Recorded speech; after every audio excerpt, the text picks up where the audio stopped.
Let's go. You're the man. Hey, everybody. How's it going? We're live.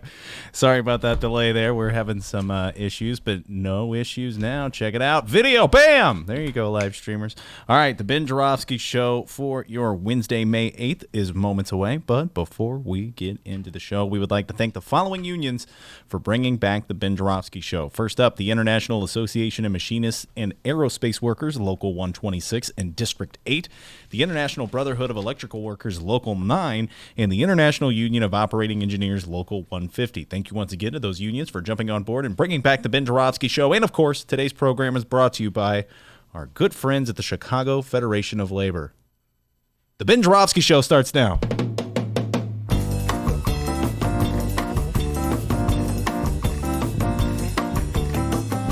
It is Wednesday, May 8th, and live from the Chicago Sun-Times Chicago Reader Studio on Racine Avenue, this is the Ben Joravsky Show. Today on the program, it's the return of Humanity in the Headlines, Atiba Buchanan. We welcome Democratic Socialist author of the Socialist Manifesto, The Case for Radical Politics in an Era of Extreme Inequality, Bhaskar Sankara, and we're hitting left with Chicago political junkie, Mike Klonsky.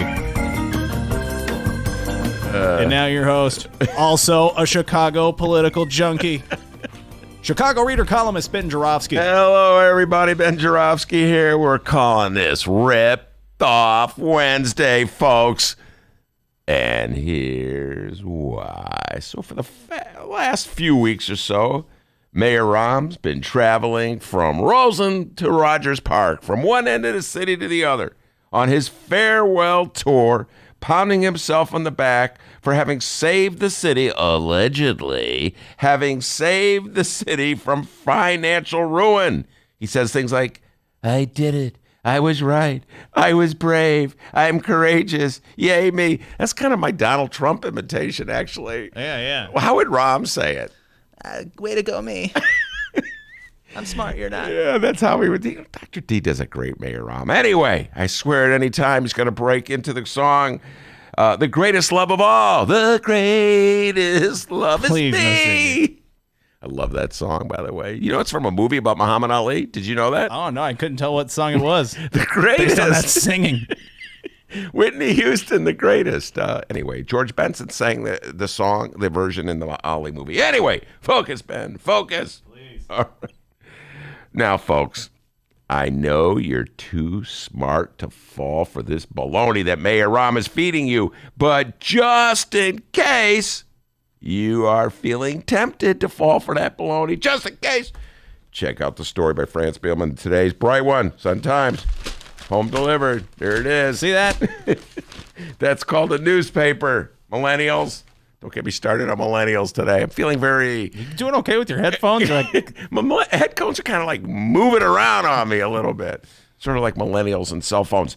That's a whole other story, You call them folks. head cones. Headphones. All right? Anyway, headline. Chicago's sell-off pays off for private companies. Oh, yeah, does it ever. Chicago's sell-off pays off for private companies. All right? In particular, the parking meter deal, okay? The parking meters were sold to consortium investors in 2008 by the Chicago City Council, all right? And the mayor at the time, Mayor Daley. Last year, that consortium of investors took in $132.7 million, folks. That's about $133 million. That's a lot of change you're feeding to those meters. Since they purchased the meters, they've taken a total of $1.2 billion. Good Lord. All right. Now, going to get a little mathematical here. So follow me, everybody. They paid $1.16 billion for the meters. D, write all this down. Take notes, okay? All they right. paid $1.16 billion. Okay. Now, I'm not Dan Biss when it comes to mathematics. He's a genius. Dan Biss is not even Dan Biss when it comes to mathematics. But 1.2 billion is more than 1.16 billion. Got that, D? 1.2 billion is more than 1.16 billion. You don't have to be Dan Biss to know that. All right, now hold on while I do the math. All right, you see you got 1.2 billion, which is what they've taken in, and you take away the 1.16, which is what they paid, and you got, hold on now, everybody, I'm almost there. Oh, they've made $400 million. Live streamers can totally see that was not a real calculator. The jig is up, dude. Hold on. Let me get the real calculator. Please don't. All right, hold on. 1.6. Folks, they made $400 million, and they're just like in year 10 of a 75-year deal. All right, now, I'm going to do a little more Dan Biss deep dive. Hold on with me, everybody. Well, there with that Dan Biss interview. Ben, I'm a mathematician. Did I tell you that? No. All right, hold on. Anyway, if you got 60 more years on this deal and you're making $133 million a year, and you're probably going to make more, but let's be conservative, okay, on this. That's $8 billion, D. They're going to make $8 billion off this deal, folks. I hate to say I told you so, but guess what? I told you so. Back in 2008, 2009, Mick Dumke, my main man, Mick Dumke and I were writing article after article in the Chicago Reader saying, this is a terrible deal. Let's blow it up. No, once again, the city didn't listen to us. Now, I know what you're saying. You're saying, Ben, you're so unfair to Mayor Rahm. Ben, that was Mayor Daley's deal, not Mayor Rahm's. You're so unfair. And they always say, everybody says I'm unfair to Mayor Rahm. You were like reading the thoughts in my brain. Tom McNamee said I'm unfair. People come into bed. He's a really nice guy. He's pretty cool. Come on, Ben. All right. Yes, indeed. It was Daley's deal. But Rahm had a chance to repair it, and he wimped out. There was a lawsuit filed early on against the parking meter deal. Rahm could have joined that lawsuit. Rahm could have used that lawsuit as leverage to force the owners to renegotiate. Instead, he made a few minor changes on the edges and got the city council to approve the deal all over again. And instead of improving the deal, he reaffirmed the lousy deal that exists to this day. And now here we are feeding those meters and watching those dollars fly out of Chicago while your property taxes go up, up, up. Folks, I hate to say it. There's no way it's any other way but you're getting ripped off. We got a great show today, everybody. Yes, indeed. We have Atiba will be here, Buchanan, and he's from Humanities in the Headlines. The man knows a lot about Donald Trump. Usually you say, wait, where's Monroe? Monroe's out of town. Atiba's our Trump guy. When Monroe's out of town, we'll be talking Trump, and Trump. Just like if Monroe were in town. Please watch your mouth, Atiba. Don't be like Monroe in that way. Bhaskar Sankar will be here, and from Jacobin Magazine, the Democratic Socialists of America. He wrote the Democratic Socialist Manifesto. The man knows more about Democratic Socialists than anyone in America. We'll be talking about democratic socialism and how we can do better in this upcoming election. We'll be really interested in that conversation. And at 2:30, an old friend of mine, Mike Klonsky. All right, Klonsky will be in the studio. People go, wait, there's so many Klonskys in town. There's a Mike Klonsky, there's a Fred Klonsky, there's a Joanna Klonsky. This is Mike Klonsky. He's a little on the grumpy side, people, so be nice to him, all right? He's Klonsky. Just call him Klonsky, D. Okay. He knows quite a bit about politics. He's got a lot of opinions. I'm sure he's going to be weighing in on absolutely everything. He's also a sports fan. All right, did you know that? No. Klonsky used to play basketball. Oh, really? Yeah, he still limps around with a bum knee going, yeah, we just sit in my shot in the you old know he's days. coming in, right? Like, why are you trashing him? Well, when he comes in, I'll tell him to say the same thing. Okay. All right, Mike Klonsky will be here. We'll be talking politics with Klonsky. He's got a lot of interesting things to say, and he'll be sharing with us. But before we do any of that, Doctor's got the news. Yes, it's me, the aforementioned doctor, not a doctor. My real name's Dennis. Dude, okay, there you go. Fix those headphones. Hey, You were man. worried me. I thought your headphones were going to fly off Hey, there. come on, man. I handled it, though. Oh, nice job. Nice job. Mitch Trubisky, with the pressure, still threw the perfect pass.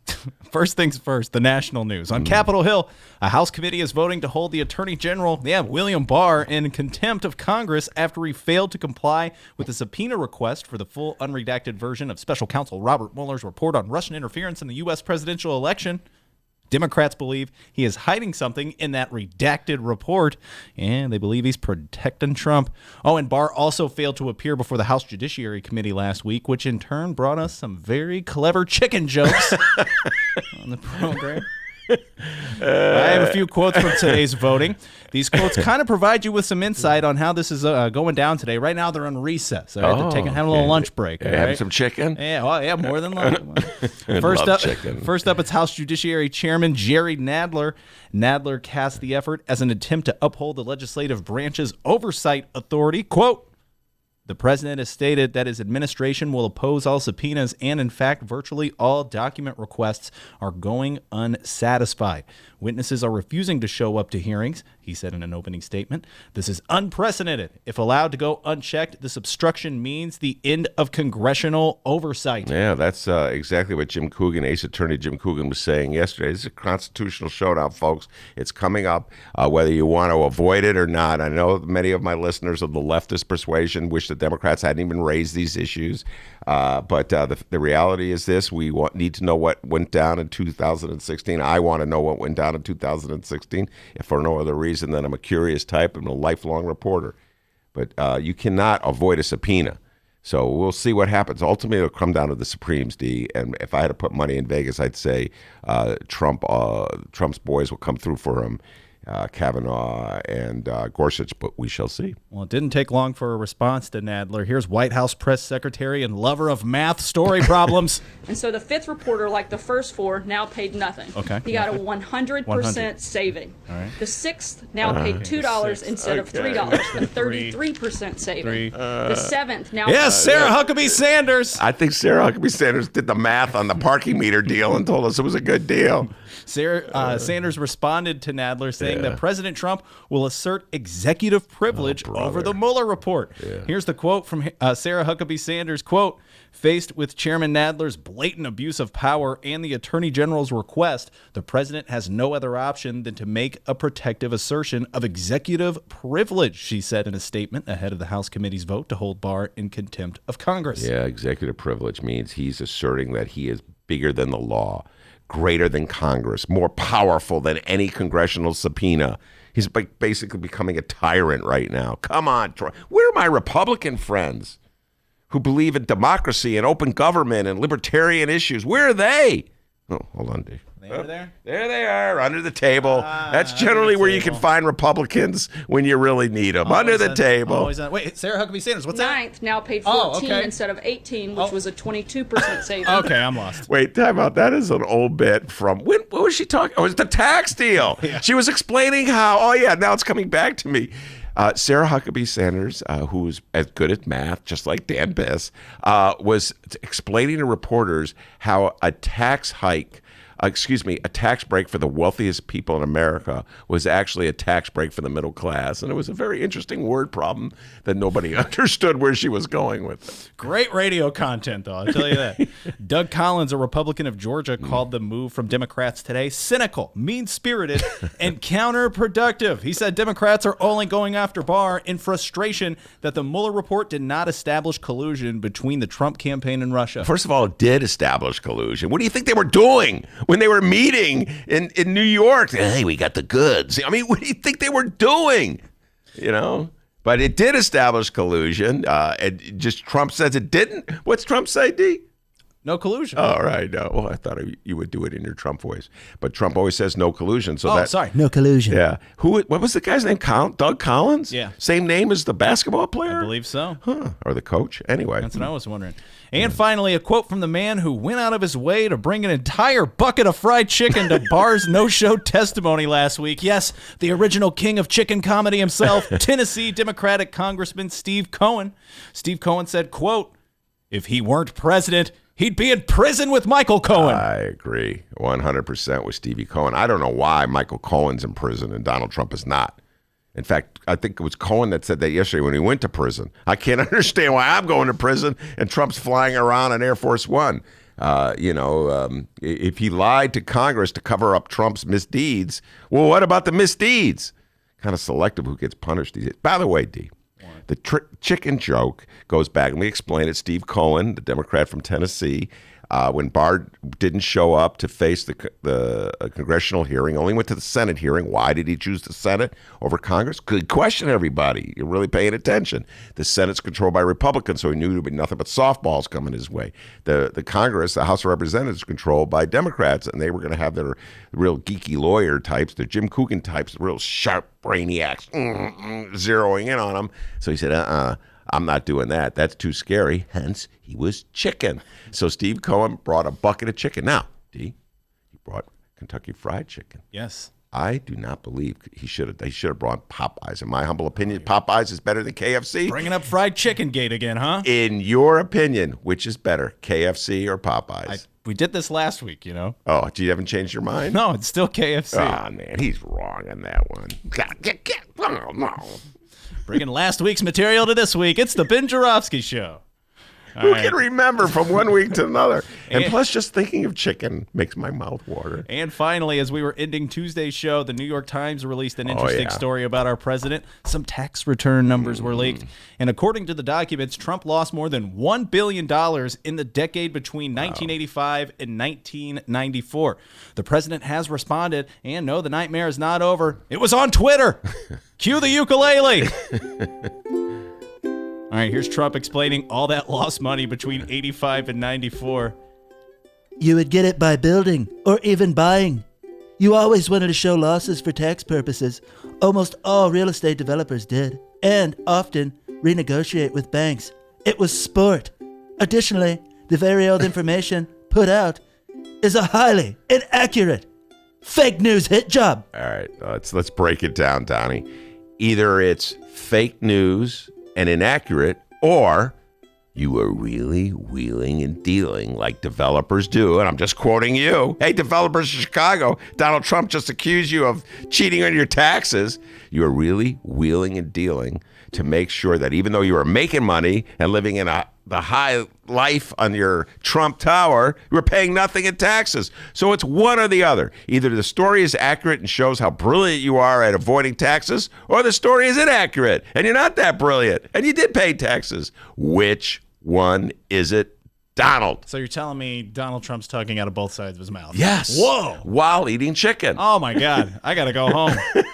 I got to go home and go to bed. This is crazy. Yeah. Now, of course, we will keep you posted on these stories as today's program rolls along. And don't forget, we will be taking the deep dive on all things Donald Trump with our 1:30 guest, Mr. Atiba Buchanan. Benny J, let's move on and find out what's going on in Chicago and or Illinois. It's time for What Else is News. Sounds like a good idea. Lori goes to Washington. Oh, yeah. Yeah.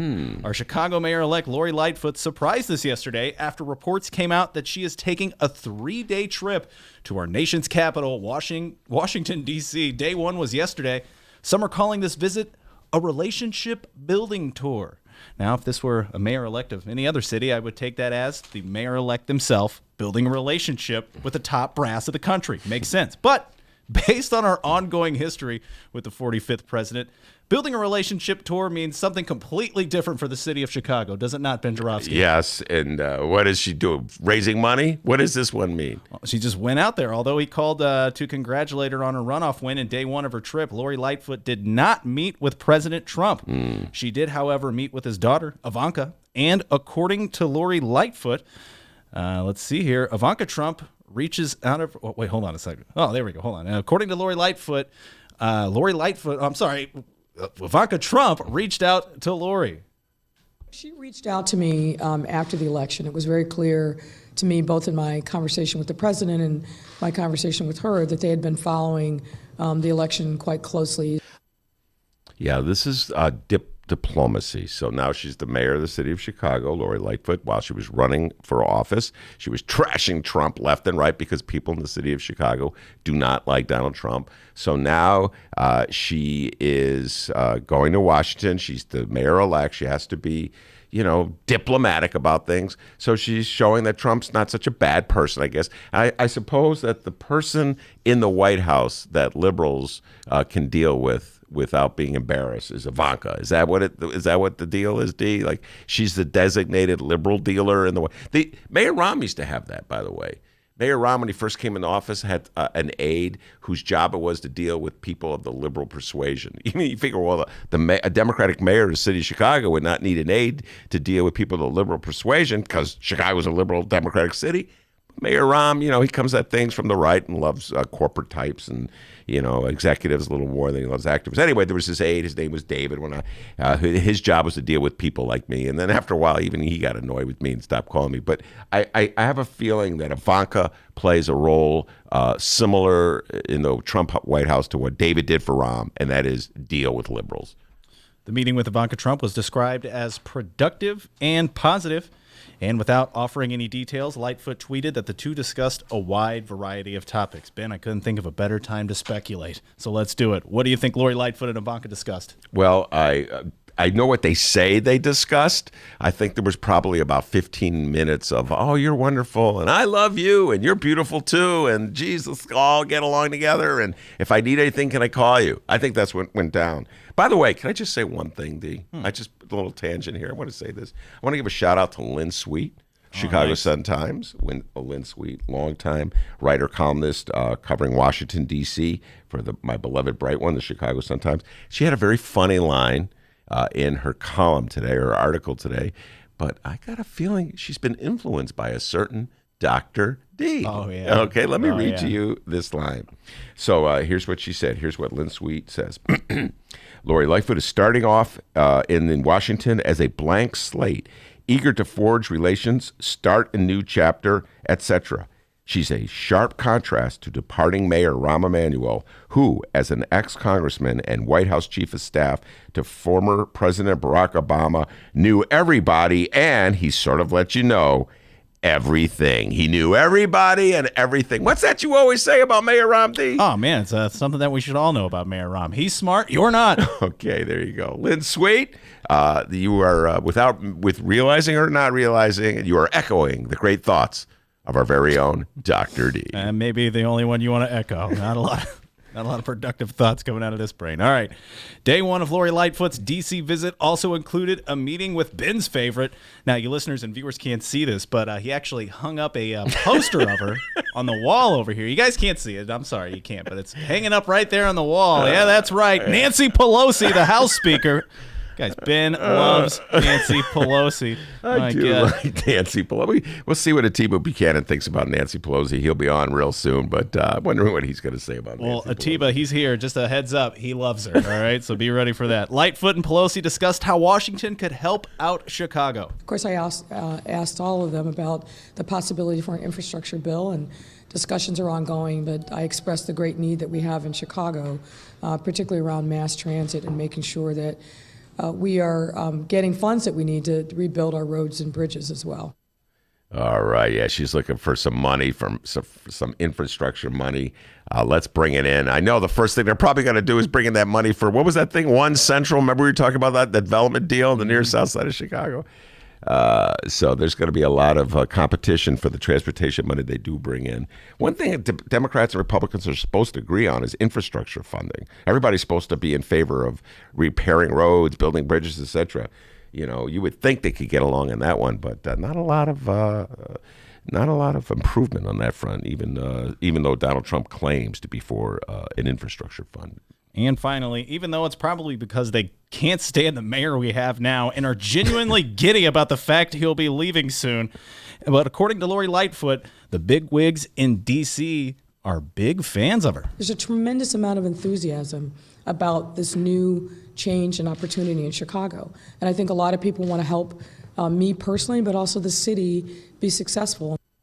Yeah, they want to help her and they want the city to be successful. Yeah, I don't know what to make of all this, D, because Rahm was such an inside player and he would love going to Washington and New York and wheeling and dealing. Because I remember he would send out in his their daily, what's Rahm up to, press releases that they would send out. Rahm on an important trip to Washington or New York. They always try to emphasize how important it was. Generally, I think it was just Rahm, meeting with his pals and networking and raising money, et cetera, sitting down for interviews with the New York Times or the Washington Post or CNN or what have you. So I thought Rahm was well liked in Washington. In general, I always thought Rahm was more popular the further you were from Chicago. That's generally how things were when he was mayor of the city, and it seems like that's how things are heading up as he leaves office. So it's interesting to see that Lori Lightfoot is claiming that people in Washington are as annoyed with Rahm as the rest of us here in the city of Chicago. I bet the Trump administration more than any, right?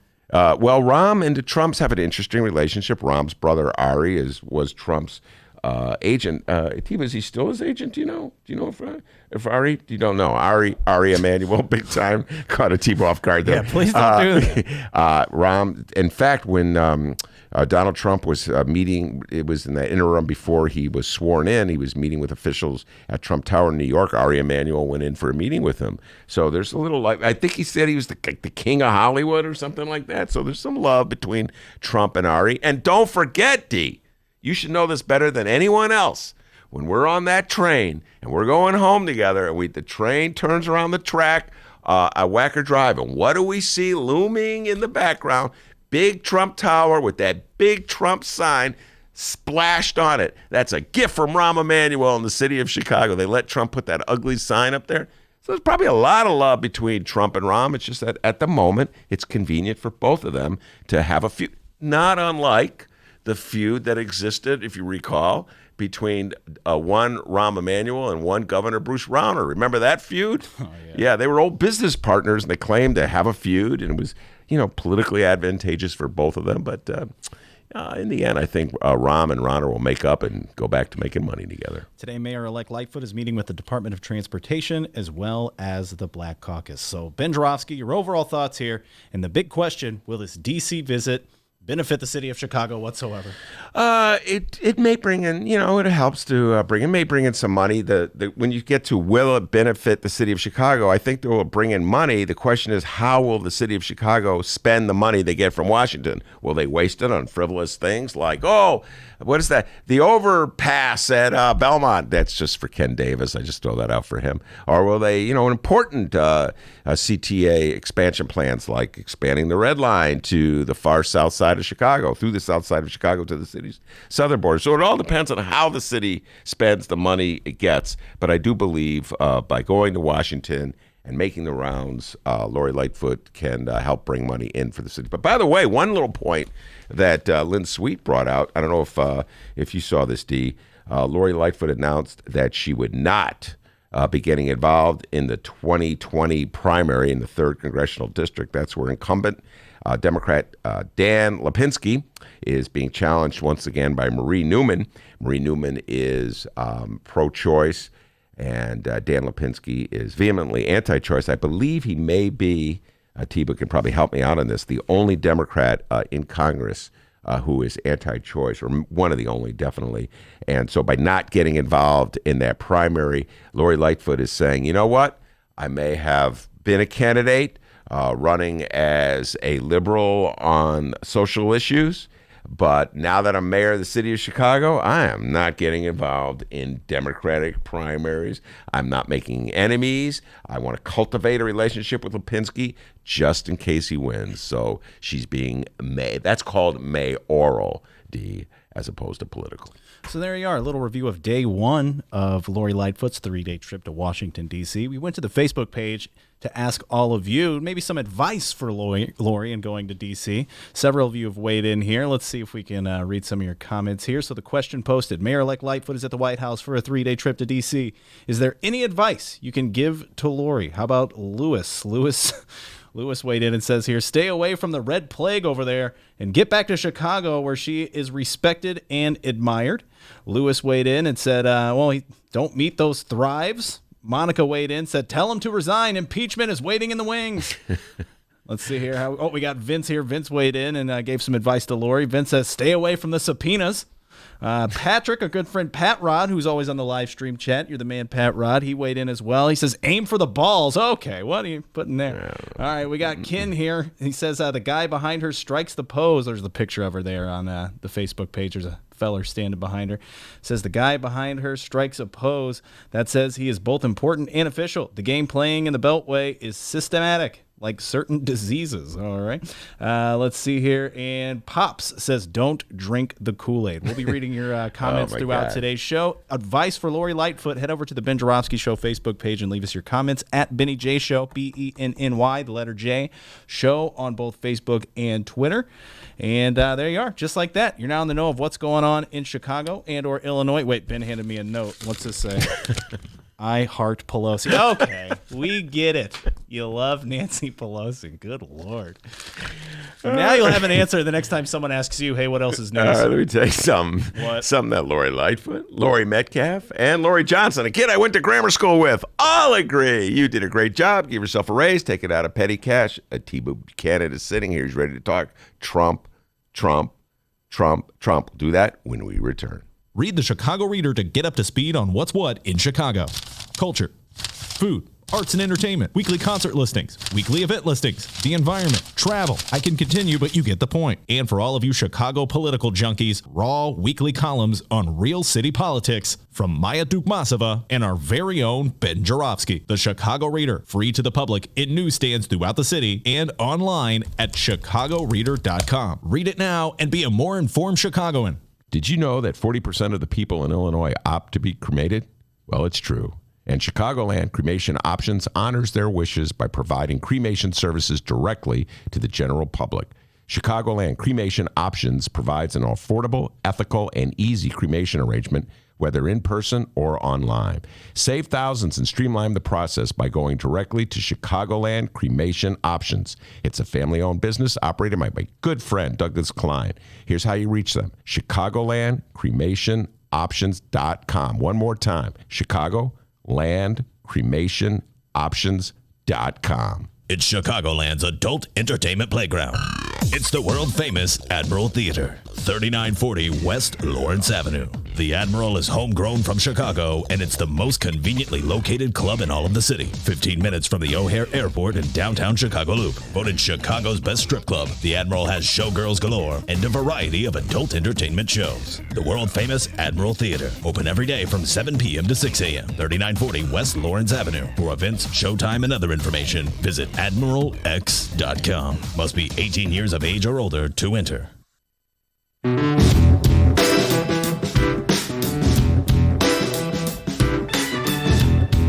Welcome back to the Ben Joravsky Show, live from the Chicago Sun-Times. Yes, indeed, we are live. It's Wednesday, and usually Monroe Anderson, our noted Trump expert, would be here, but Monroe couldn't make it today.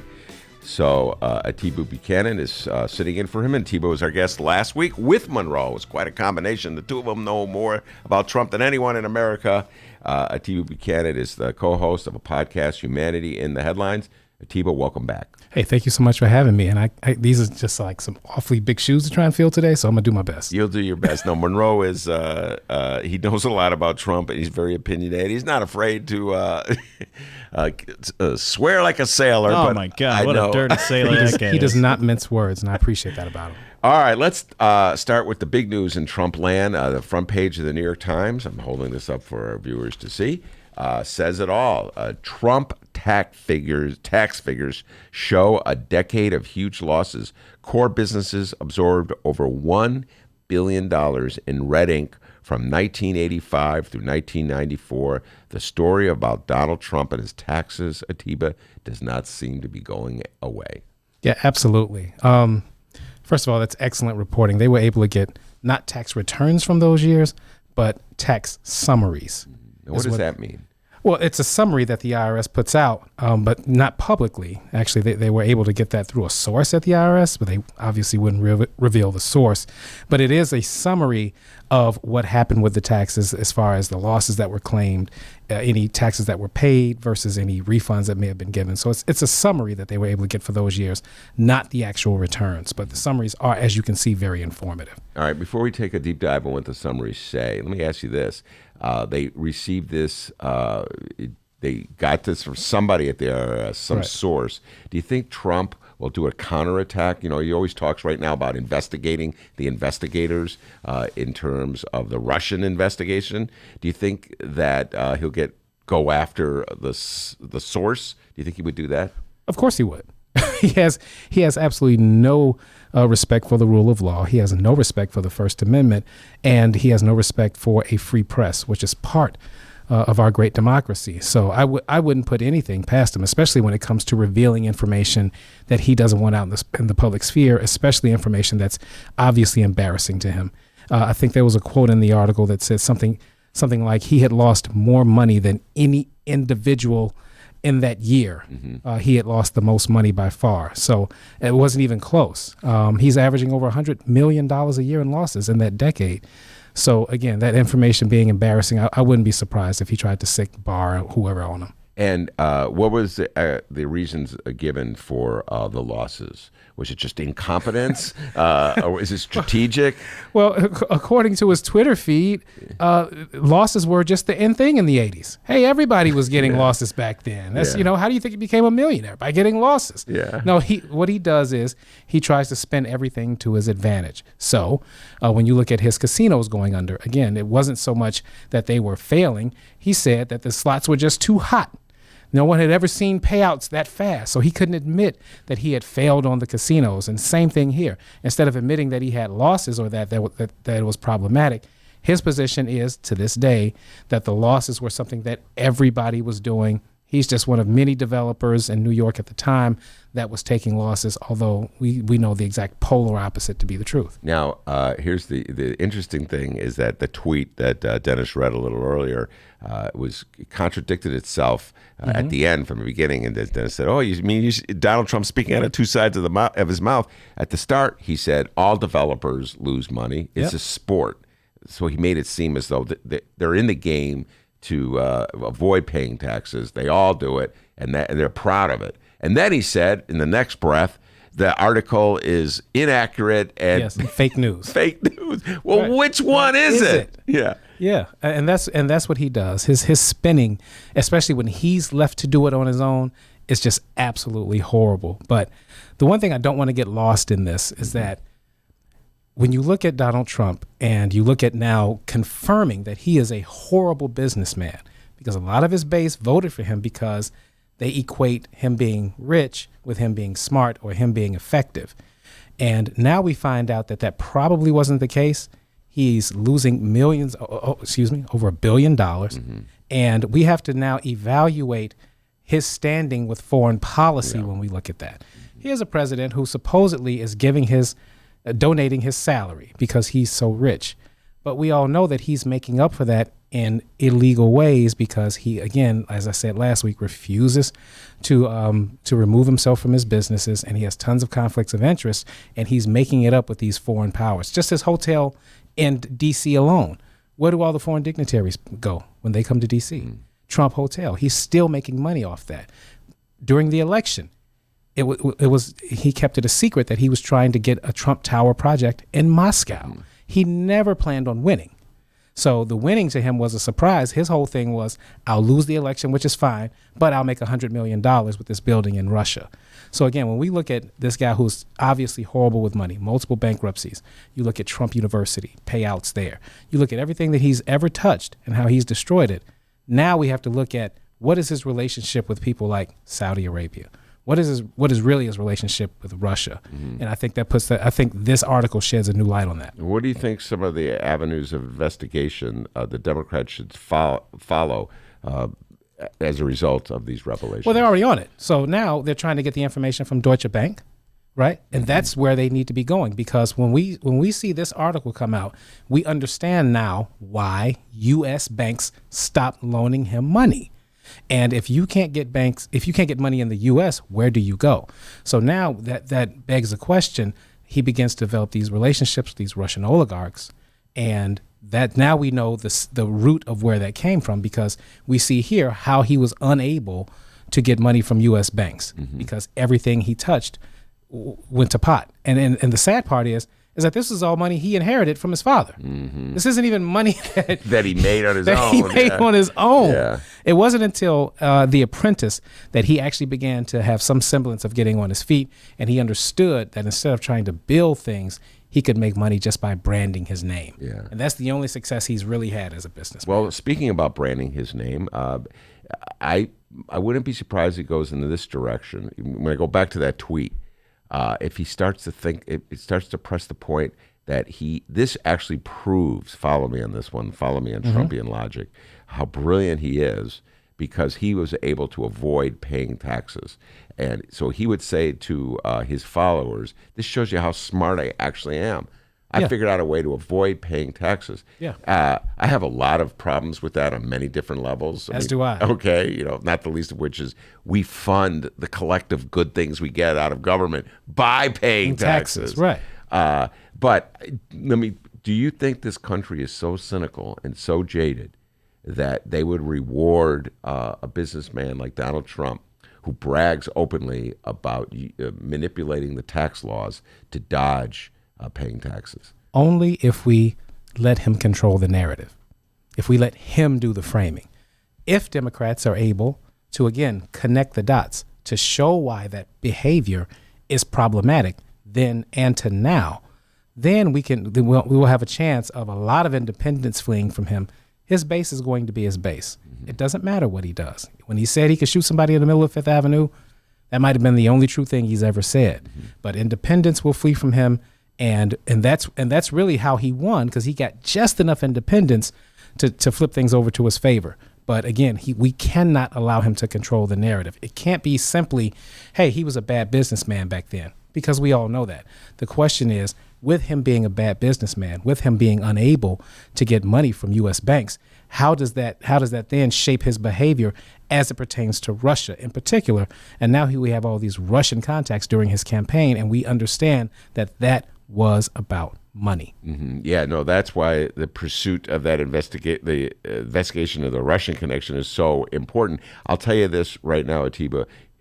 If Donald Trump if this story has legs, if more documents emerge, if other papers follow up on it, you're going to hear Republicans talking a lot about Bernie Sanders and paying, so the fact that he's a millionaire and people didn't realize that, despite his pro-working man kind of rhetoric, and he should pay more in taxes if he believes in that. You're going to hear Republicans talking about Governor Pritzker and his toilets and how he took the toilets out of his house in order to pay less in Cook County property taxes. In other words, what they're going to do on this issue is what Trump did after in 2016 when that tape came out where he was caught using the P word, if you remember. Yes. He immediately counterattacked by saying, well, Clinton was as bad. Clinton was as bad. They're going to do that. They're going to try to muddy it up by bringing in any evidence they can of Democrats. Yeah, sure. So, and good luck with that, especially with Bernie Sanders, because one, he'll be the first to say he doesn't mind paying his fair share of taxes. So they're going to have a problem really trying to pigeonhole him into that type of framing. My bigger problem with that is, and this is what I would hope Democrats would do to counter, not paying taxes is un-American. Can we establish that one of the most patriotic things you can do besides serving in the military is pay your taxes? So when you don't pay taxes, you're unpatriotic, and that's how he got into the White House on all this fake patriotism. Make America great again. How can you make America great again if you're not willing to pay your fair share into what makes America function? So again, if we allow him to make the framing that not paying taxes is a smart thing, instead of being able to say one of the most patriotic things you can do is pay your taxes. That's what good patriots do. If we could begin to get that type of framing, I don't think he'll be able to. Wow, that's interesting.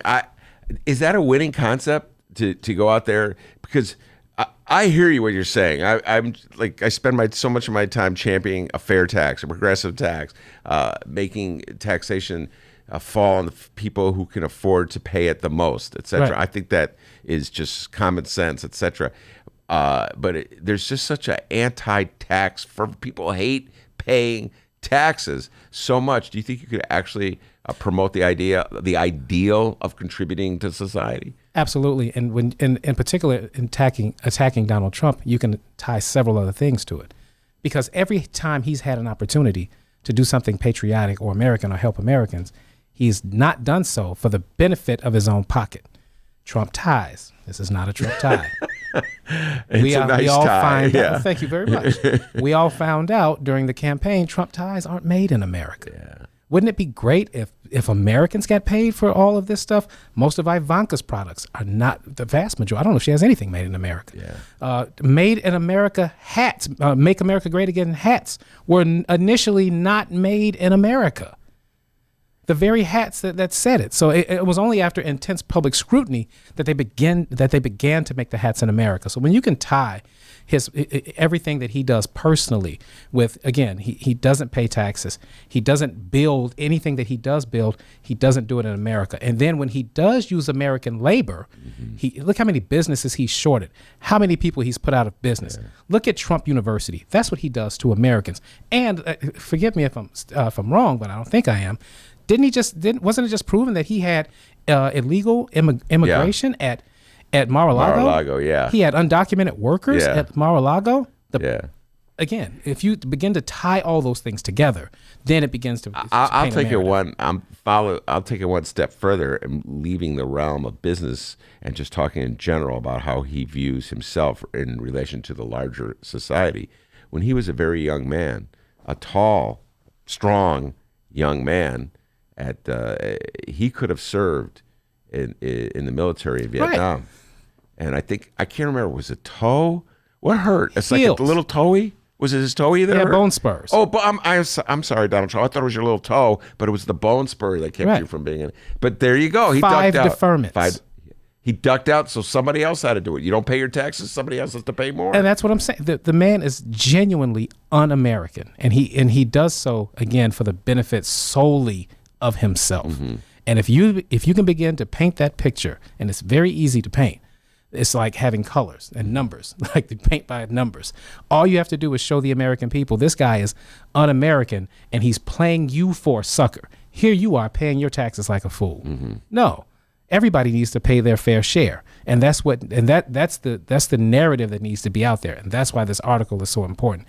Again, not paying taxes is un-American. You can't let him paint the narrative that it's just smart and slick. And I expect that this story is not going away, because for no other reason, I think more information about Donald Trump's taxes will emerge either through leaks like this one, or, and now I'm going to move on to shift gears, the congressional effort by Democrats in the House of Representatives to force Donald Trump to release his taxes, along with, there's a whole long list of things they want the Republicans to force. We talked a little bit about this with Jim Coogan yesterday. Let's get the update on this. The Democrats trying to force testimony from the White House, force documents to be returned over. What's the latest? What's going on there? Okay, so the latest is the House has now voted to hold William Barr in contempt. That happened today. There were a bunch of hearings today. A lot of congressmen got a chance to speak. It was difficult to listen to. I heard Jim Jordan. It's like nails on a chalkboard out of Ohio. Yeah. Just because they live in a completely different reality. Yeah. Like I don't mind a respectful disagreement, and people can kind of see things a different way. But there is, again, you're not entitled to your own facts. And Republicans just they don't care. I'm never ceased to be amazed by the amount of brazenness that they have, and the amount of audacity and temerity that they have, because they don't care about being hypocritical. They do not care. What was I've been in the studio all day, so I've missed the breaking news from today. What was the argument that Jim Jordan was advancing? All of I watched several Republicans, and all of their argument is that William Barr is the only person trying to uphold the law. And they're saying, what does he get for trying to uphold the law? You guys are trying to hold him into contempt. So their reality is that William Barr has done nothing wrong, and that he's the one person in this entire situation that's trying to uphold the law. They've indicated that this is basically a witch hunt. This is not based on anything, based on any merit, and that the Democrats are just crying over spilled milk. They expected the Mueller report to be more revealing. It wasn't. and now they're going after whatever else they can. So they've really just parroted a bunch of the president's talking points today. Again, in a completely different reality. And it's interesting because I'm used to, when I think of the relationship between an executive and legislative body, I'm thinking of Chicago. In Chicago, the city council is compliant as it is to the mayor, as much of a rubber stamp as to the mayor. I don't think they would tag team with a mayor. Well, I should think this through before I say it, Atiba, to keep a mayoral aide to come before them. Every year there's a budget hearing in Chicago and mayoral aides come before them, and there's this dog and pony show where they're interrogated. I would hope that the Republican congressman would uphold the legislative right to see White House documents, to question White House officials, to question Justice Department officials. Now, once they're questioning them, they may play, do the dirty dealing for Donald Trump, but at least they would uphold the principle that Congress has a right to know this stuff. And you would think they would do that if for no other reason, on the off chance that, I don't know, one day we might actually have a Democratic president. And you don't want to set a precedent for that president to behave that way. But they don't care. Well, let me ask you that question, that they would come right back. If the roles were reversed and it was a Democrat in the White House who was resisting stonewalling an attempt by Republicans to turn over information, would you be speaking about this greater principle of the legislature's right to know? Absolutely, because Democrats hold ourselves to a higher standard. That's why Al Franken is gone. He's gone. He's not going because Republicans wanted him gone. He's gone because Democrats said, no, we're not going to tolerate that kind of behavior, and we need to set an example so that when one of them do it, they hold themselves to the same example. But when that happens with Republicans, they won't care. Yeah. All right. Now, speaking about the double standards with the Democrats and Republicans, this weekend, Nancy Pelosi, Speaker of the House, had some interesting comments. Love to get your thoughts on them. I'm paraphrasing them. She essentially said, if the Democrats don't win big time against Donald Trump in 2020, he will probably claim that he actually won, that the election was rigged, and he may not leave office. That's pretty strong talk from the Speaker of the House. What's your thoughts about that? Finally, thank God. No mincing of words. No more benefit of the doubt. We can just say it for what it is. We can actually say what we see with our eyes and hear with our ears and can evaluate with our minds. She's not saying that out of the thin blue air, the thin air. She's saying that based on what she's seen and what she's heard this president say. On more than one occasion, he has quipped and joked about not leaving office. He's done so at one of his rallies. It's always one of his campaign-style rallies. And so he's already made that joke, and he's done so recently, if I'm not mistaken. The other thing is, look at who he befriends. Look at who he admires. He admires autocrats. He admires Vladimir Putin. He admires the president of the Philippines that kills drug dealers and kills people on drugs. He admires those types of people. He admires Saudi Arabia.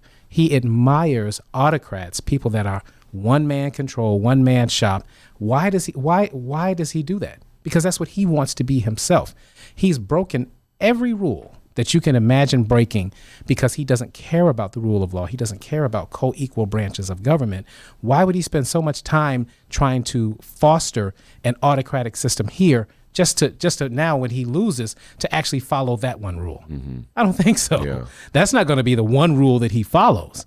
So again, he said as much, he's intimated as much, and he's beginning to, if you watch him, he's trying to put the pieces together so that he can operate that way. He's trying to operate as an autocrat, as a king. All right. Now, so if you buy the argument that it's very important to have the strongest mandate possible out of that election, in your humble opinion, what's the strategy the Democrats should pursue to get that mandate, to get that convincing turnout, to get that solid anti-Trump vote?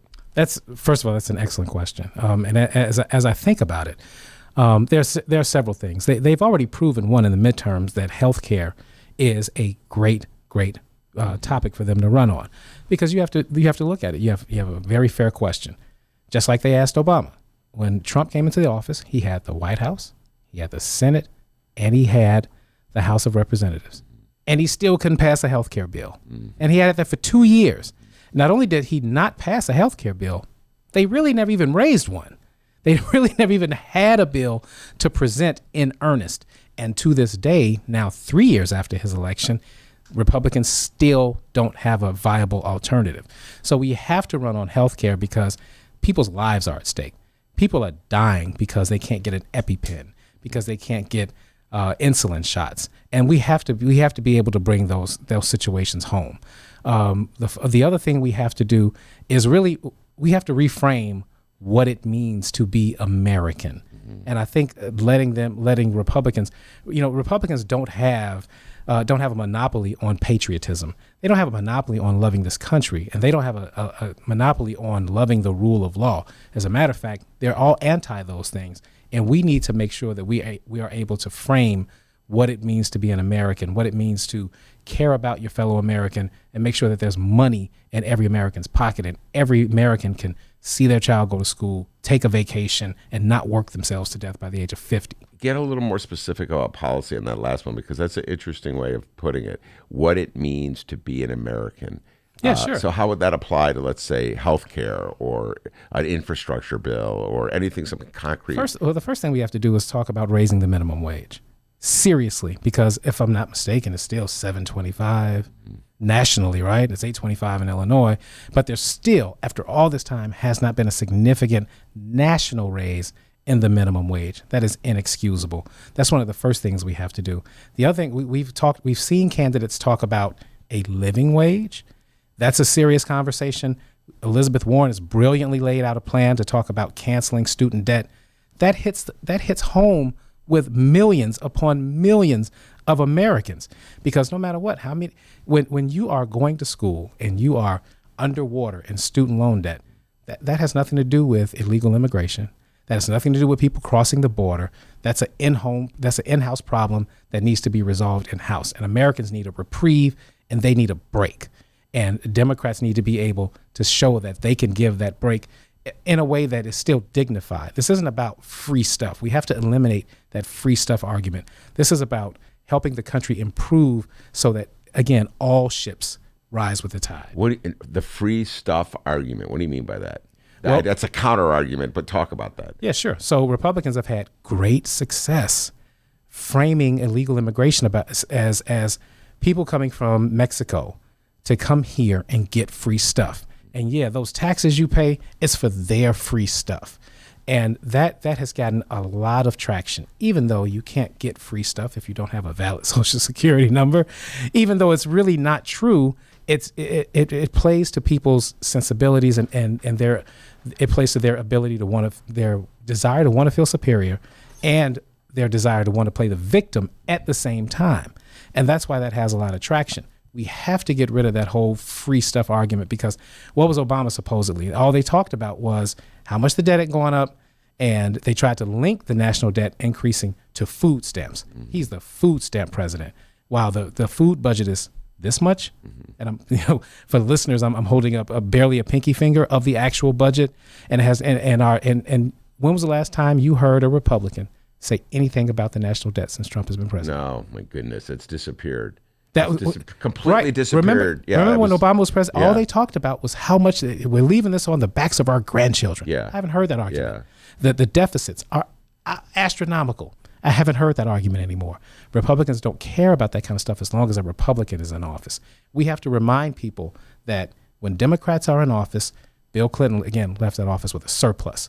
Barack Obama came out of the worst recession since the Great Depression. Republicans gave us the Bush tax cuts, and now they've given us this ballooning debt and deficit. We have to be able to connect those dots for voters.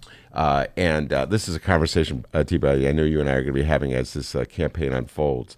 And Bhaskar Sankara will be in the studio in a little while. He's a little to the left of most of the mainstream Democratic Party. He, a Democratic Socialist, get his thoughts on where the Democrats should go on some of these issues of equity and fairness. But I have to talk about the politics of the game of politics itself. Today's newspapers are filled with stories about Mayor-elect Lori Lightfoot going to Washington, right, and meeting with the various dignitaries. And as the mayor-elect of the city of Chicago, she has to go to the White House, meet the president. Okay, Chicago's a very important city. Yep, used to be the second city. Now I guess it's the third city. Anyway, in this picture, she doesn't meet with Donald Trump. She meets with Ivanka Trump. Right. What is going on? I have my own theories, which I've talked about, like the way the White House uses Ivanka Trump. But what do you think's going on here? Okay, so let's talk about the first thing that nobody's talking about with this, and it's the most obvious. What about nepotism? So why is his daughter even in the position? Because she's his daughter, yeah. Right. Let's talk about that, because she shouldn't. What? Can you imagine Rahm Emanuel coming here to meet with Sasha? What is Sasha Obama? Obama, yeah. Right. Could you imagine? In what world? Yeah. He could barely meet with the first lady, let alone one of his children. So let's talk about the foolishness of that. Second of all, what is Ivanka's job? I really don't know. Yeah. She's not supposed to have security clearance. Like, this is stuff that we just normalize. Yeah. She's not supposed to have security clearance. That's a good point, yeah. So again, I don't know why she's meeting with Ivanka. I don't know what's supposed to happen with that. We cannot name a single initiative that Ivanka has handled, that she's done well, that she's taken anything from point A to point B. So I can't really say, other than optics, what it's for. There you go. Okay, so what message is the optics sending out? I think that says to Trump that, to some degree, the President Trump, that she's willing to play ball, that she's going to be somewhat amiable. Who talk about the she? Lightfoot. Lightfoot. Mm-hmm. And that she's not going to walk in as you would think a Democrat from Chicago would walk in and be completely anti-Trump. So I think that message, the message she's sending is, okay, we can at least talk. We can at least be amiable and figure out if there's any common ground. Yeah. No, I understand why Lori Lightfoot would want to go meet with the White House and want to be seen. Right. She's trying to elevate herself above politics. Right. Like she said she's staying, I mentioned this to her before, she's now going to stay out of the Democratic primary in the 3rd Congressional District, where you have one of the most conservative Democrats, Dan Lipinski, running for re-election for the second time against Marie Newman, who's coming at him from the left. She's Lori Lightfoot's going to stay out of that. I understand why she has to be above politics as Local. the mayor. Yeah, Right. local. Everything is about getting, but it's just, it's clear. I would say it's just that there's nobody else in the White House they have that can vaguely look a reasonable representative that could meet with somebody from a liberal city. Do you follow what I'm saying? Then Absolutely. Ivanka Trump. Yeah. So it's just such a bizarre thing that he has to go to his daughter, Yes. put her out there. You know, she's like, as I said, like the designated liberal meter. She's Well, gonna, you got Jared, her husband, who's, Yeah. I guess, in charge of foreign relations and trying to fix Israel and Palestine. So I guess he wouldn't meet with her. And then everybody else is acting in their role. You have to remember, he doesn't have a lot of cabinet members that are official cabinet members. Yeah. So he has an acting chief of staff. You name it, everyone is acting and not the person in the actual role. Well, one thing's for certain: she was his daughter before he got elected. I guess Ivanka Trump will be his daughter's afterwards. So she's not his acting daughter. She's Right. Daughter in chief. Atiba Buchanan, thank you so much for coming on. I appreciate the Trump talk. Bring you back, get you back maybe next week with Monroe. I'd love to. Fired up Donald Trump talk. We'll see where this showdown is going to head. Ultimately, I do believe it'll go to the Supreme Court. That's my prediction in terms of forcing Barr and McCann to either testify or turn over documents. Do you think it's going to go that far? I believe it will, because everybody's playing chicken. These guys are not going to give in. Mm-hmm. The House Democrats are not going to give in, and the White House is not going to give in. So I think that the judiciary is going to have to step in, and that gives me pause. Yeah. Because Trump has it stacked. He's got 2 justices in there. Yeah, he's got 2. It comes down to John Roberts again. All right, very good. Atiba, thank you so much. Bhaskar Sankara is sitting on deck. We'll bring him on when we return. Today's Ben Joravsky Show was brought to you in part by Chicago Architecture Center. Discover the breadth and majesty of Chicago's architecture on a Chicago Architecture Center bus tour. From bungalows to Bauhaus, our expert docents will share the fascinating stories behind our city's architecture. Book your tour at architecture.org/tours. Now, if you'll excuse me, I'm actually on a bus tour right now. Oh my, look at that wonderful piece of architecture.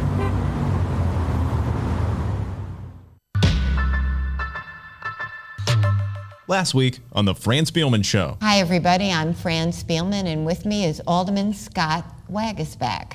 And you could be, maybe, the chairman of the City Council Finance Committee. That's a possibility. I think problem is that some people look at this Finance Committee chair position as a way to, have a lot of jobs. I mean, I've heard that out there. It's very simple, a simple approach to look at it. I'm looking at it as how are we going to really reform the City Council? And if we're going to do it right, as the mayor wants to do, as she has a mandate from 75% of the people in the city, then we've got to go through and cut a wide swath and make sure that we're looking at every task that's happening in there. What are we supposed to review? If we're talking about reviewing bond documents that come down from the mayor's office or from the CFO, then we need to make sure we have people on staff who are reviewing that and giving us an analysis that either counters or is comparable to what the mayor's office is doing. It's the Fran Spielman Show, this and every Friday, only at the Chicago Sun-Times website, chicago.suntimes.com. Cirque Du Soleil's Big Top comes back to Chicago with its latest show, Volta. Venture into a captivating voyage of discovery inspired by the adventurous spirit of freedom, where a surge of action sparks a high-voltage journey. Volta. Playing May 18th through July 6th under the Big Top at Soldier Field. Tickets at CirqueDuSoleil.com. Volta thanks their partners Hennessy Black and Champagne Nicolas Fayette. All right, everybody, hour number 2 of your Ben Joravsky Show is just moments away. But before we get into that, we would like to thank the following unions for bringing back the Ben Joravsky Show. The International Association of Machinists and Aerospace Workers, no, Ben, not Aerosmith, Local 126 and District 8. The International Brotherhood of Electrical Workers, Local 9, and the International Union of Operating Engineers, Local 150. Thank you once again to those unions for jumping on board and bringing back the Ben Joravsky Show. And, of course, today's show is brought to you by our good friends at the Chicago Federation of Labor. Hour number 2 of your Ben Joravsky Show, it starts now. Got to get the music here. Hang tight here. Hour number 2 of the Ben Joravsky Show, and we'll just play this. Starts now. Mellow. Like this. It is Wednesday, May 8th, and live from the Chicago Sun-Times Chicago Reader Studio on Racine Avenue, this is the Ben Joravsky Show. Oh, this music is smooth. Oh, man. All So right. mellow, man. In this hour of the program, we welcome Democratic Socialist author of the Socialist Manifesto, The Case for Radical Politics in an Era of Extreme Inequality, Bhaskar Sankara. We still got Atiba Buchanan in studio, and we're hitting left with Chicago political junkie, Mike Klonsky. And now your host, Ben, put the cocktail down. Chicago Reader columnist Ben Joravsky. Yes, indeed. Atiba, it's nice to stick around, and Bhaskar Sankara is in the studio. The Case for Radical Politics of the Socialist Manifesto. I gave you credit, Bhaskar, for being vice chair of the Democratic Socialists of America. You corrected me. You're a member at the moment, but at one point you were vice chair. Am I correct on that? Yes. I left by my own volition. Okay. All right. You didn't get kicked out. Right? Yeah, I did not get kicked out. And you were also either the publisher, the editor, the creator, the founder of Jacobin magazine. Yep. Okay. Which one? Publisher? I'm the founding editor and publisher. All right. Yeah. Now explain to people. All right. I was just having this conversation with Micah, who works for Jacobin, or has written for it, what the word comes from and why, what its significance is. So, yeah, I mean, to be honest, my family's from Trinidad mostly. And there was a very famous book written by a Trinidadian about the Haitian Revolution called The Black Jacobins. That book was laying around the table in the house when I was thinking about, I was just an undergraduate in college, I was thinking about creating a magazine. I was like, why not call it Jacobin? I wish there was a better story, but what it was trying to encapsulate, I think, was this idea that these ideas of the Enlightenment that started in Europe was actually realized in its purest essence by these former slaves fighting for their freedom, that believed that everybody did have the right to liberty, to equality, to fraternity. And I think there's so much debate where people on the left would say, oh, all these ideas are imperialist bad ideas, and people on the right would say, well, these are, the Western European ideals, and they don't, so our idea was these ideals of freedom and democracy belong to everyone. They belong to the whole world. And, that's what we were trying to do. Actually, this is interesting. You're saying there's some parallels to what we were saying. Tiba and I were talking about before you came on the show about ideals and principles that people, that the Democrats might espouse to win this next election. But before we get into that, talk a little bit about yourself. You're very young, at least for me, compared to me. I don't think you're 30 yet. But you've already got a lot of years that you've dedicated to writing, thinking, talking about politics. When did you first get involved in politics, and what was it that drove you to your interest in politics? Well, for me, it was the realization that how much of life was an accident at birth. I'm the youngest of 5. I'm the only one in my family born in the United States. I saw that I had access to things my older siblings didn't have access to. People just as smart as me, people with virtually the same DNA as me. My 3 older siblings didn't get the chance to go to college and things like that. Whereas when I was growing up, my parents rented into an area with a great school district. I had teachers that told me, you got to, make sure you study for the SATs. This is important. This is what you do. This is what you do. I had access to good public libraries. My parents worked long nights. I had people looking after me in the community, when they were doing that. So I saw that I benefited from the state, and I saw the way in which the struggles that came before, including struggles for civil rights, for justice, I was the beneficiary of. And I knew that these things came through conscious political activity. So I guess you could say I was a very good, very serious liberal. Then over time, I kind of read and explored a more radical literature and saw the way in which all these gains that we make in the current system, even though they're really important, are really precarious, because at the end of the day, there's people with certain levers of control, people who own big businesses and things like that. We might be in a democracy, but our votes don't count equally. And we need to, I think, create stronger labor movements, stronger unions, stronger social movements in order to combat that power that they have. And that's what democratic socialism gave to me. It was a framework to understand the world, though I don't take for granted any of the gains or reforms that I benefited from. All right. Now, the pivotal political figure of your generation, obviously, is Barack Obama, President Obama. Was there a moment when he really inspired you and made you want to get involved in politics? Or did you always have sort of apprehensions about that mainstream democratic politics that he represents? Well, I became a self-described democratic socialist when I was around 14 years old. So when I was way too young, I'm 29 now, so I'm almost 30. You've been half your life. Yeah, good. Yeah, actually more than half my life. But so, I saw the way in which President Obama inspired people. And I think the worst thing that a radical can do, a socialist can do, is look at people who are inspired and happy about something and be like, you shouldn't be happy about this. Yeah. It's bad advice in general. It's a bad way to approach any situation, anything. So I think that at his best, Obama had these soaring visions for rebuilding a different sort of society in the U.S., of actually creating more equality and more fairness. But in practice, he wasn't able to really fight against the people that hold wealth and power in this country. So I'll give you an example: health reform. He had good intentions. He wanted to cut down on the amount of uninsured people. He wanted to help people with pre-existing conditions, whatever else. But his mentality was, let's get everyone at the table. Let's bring in these insurance companies. Let's figure out a compromise that works for everyone, the path of least resistance. In the end, the Republicans and the insurance companies fought him just as much as if he was fighting for Medicare for all. But we ended up with a program that's slightly better, but it's not really working and didn't address the underlying cost spiral. Whereas Bernie Sanders' approach is more, we're going to fight these people, we're going to name them, they're our enemies, and we're going to build this insurgent movement from the outside. And we'll see if he could actually get stuff done. But it seems to me a more realistic approach. All right, we'll get into that argument, but I just listening to you talk about Obama makes me think about a conversation I had with a gentleman named Stephen Smith, who was in this studio sitting in that chair. He's running for governor of West Virginia, which is a red state, has gone for Donald Trump. They love Donald Trump.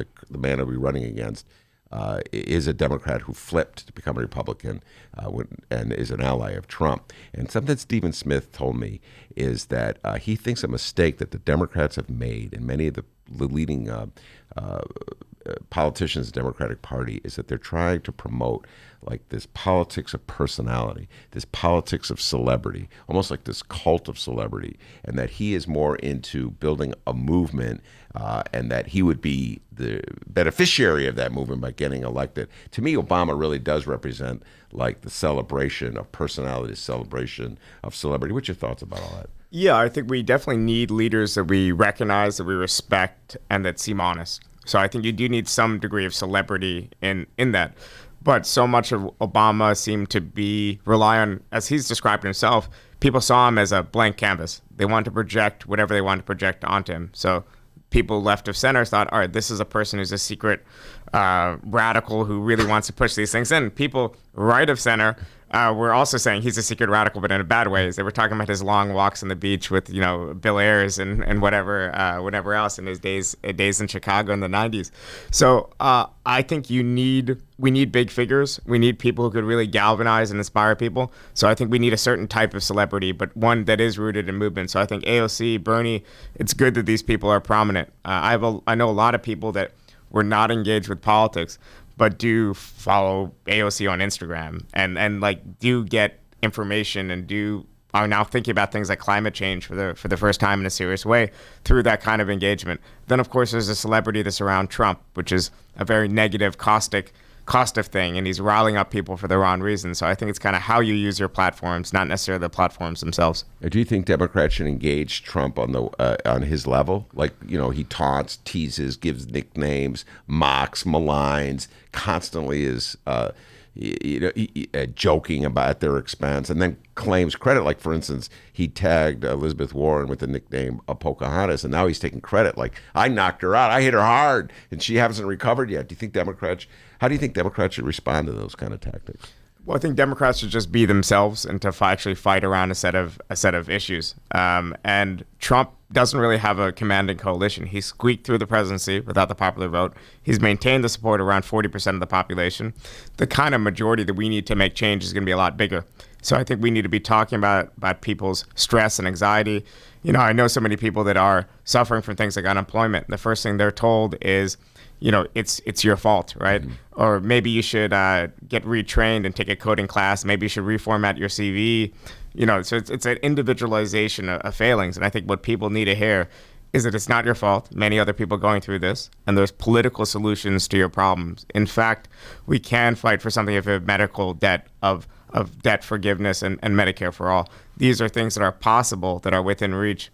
And I think that's the message that has to go forward. What I am concerned about is Democrats talking a bit too much about Trump's personal failings. We already know that this guy is, a creep. We know his personal failings, but it's not going to inspire people if it's just kind of this very negative, approach to things. I'm concerned about them talking too much about Russia and all these other things. I just want them to focus on bread and butter issues that actually impact people's lives. All right, now I'm going to make a confession here. I am obsessed with Russia. I talk about Russia all the time. I talk about the Russian investigations. I do this because I'm an obsessive personality. I'm going to use you as my therapist, Bhaskar, and reveal I've got this interest in. Finally, I'm off duty. I got a different therapist today, and I think Atiba shares my obsessions on this. We were just actually having an obsessive talk about the Russian situation. Here's where I'm going to part with you on this one and get your response.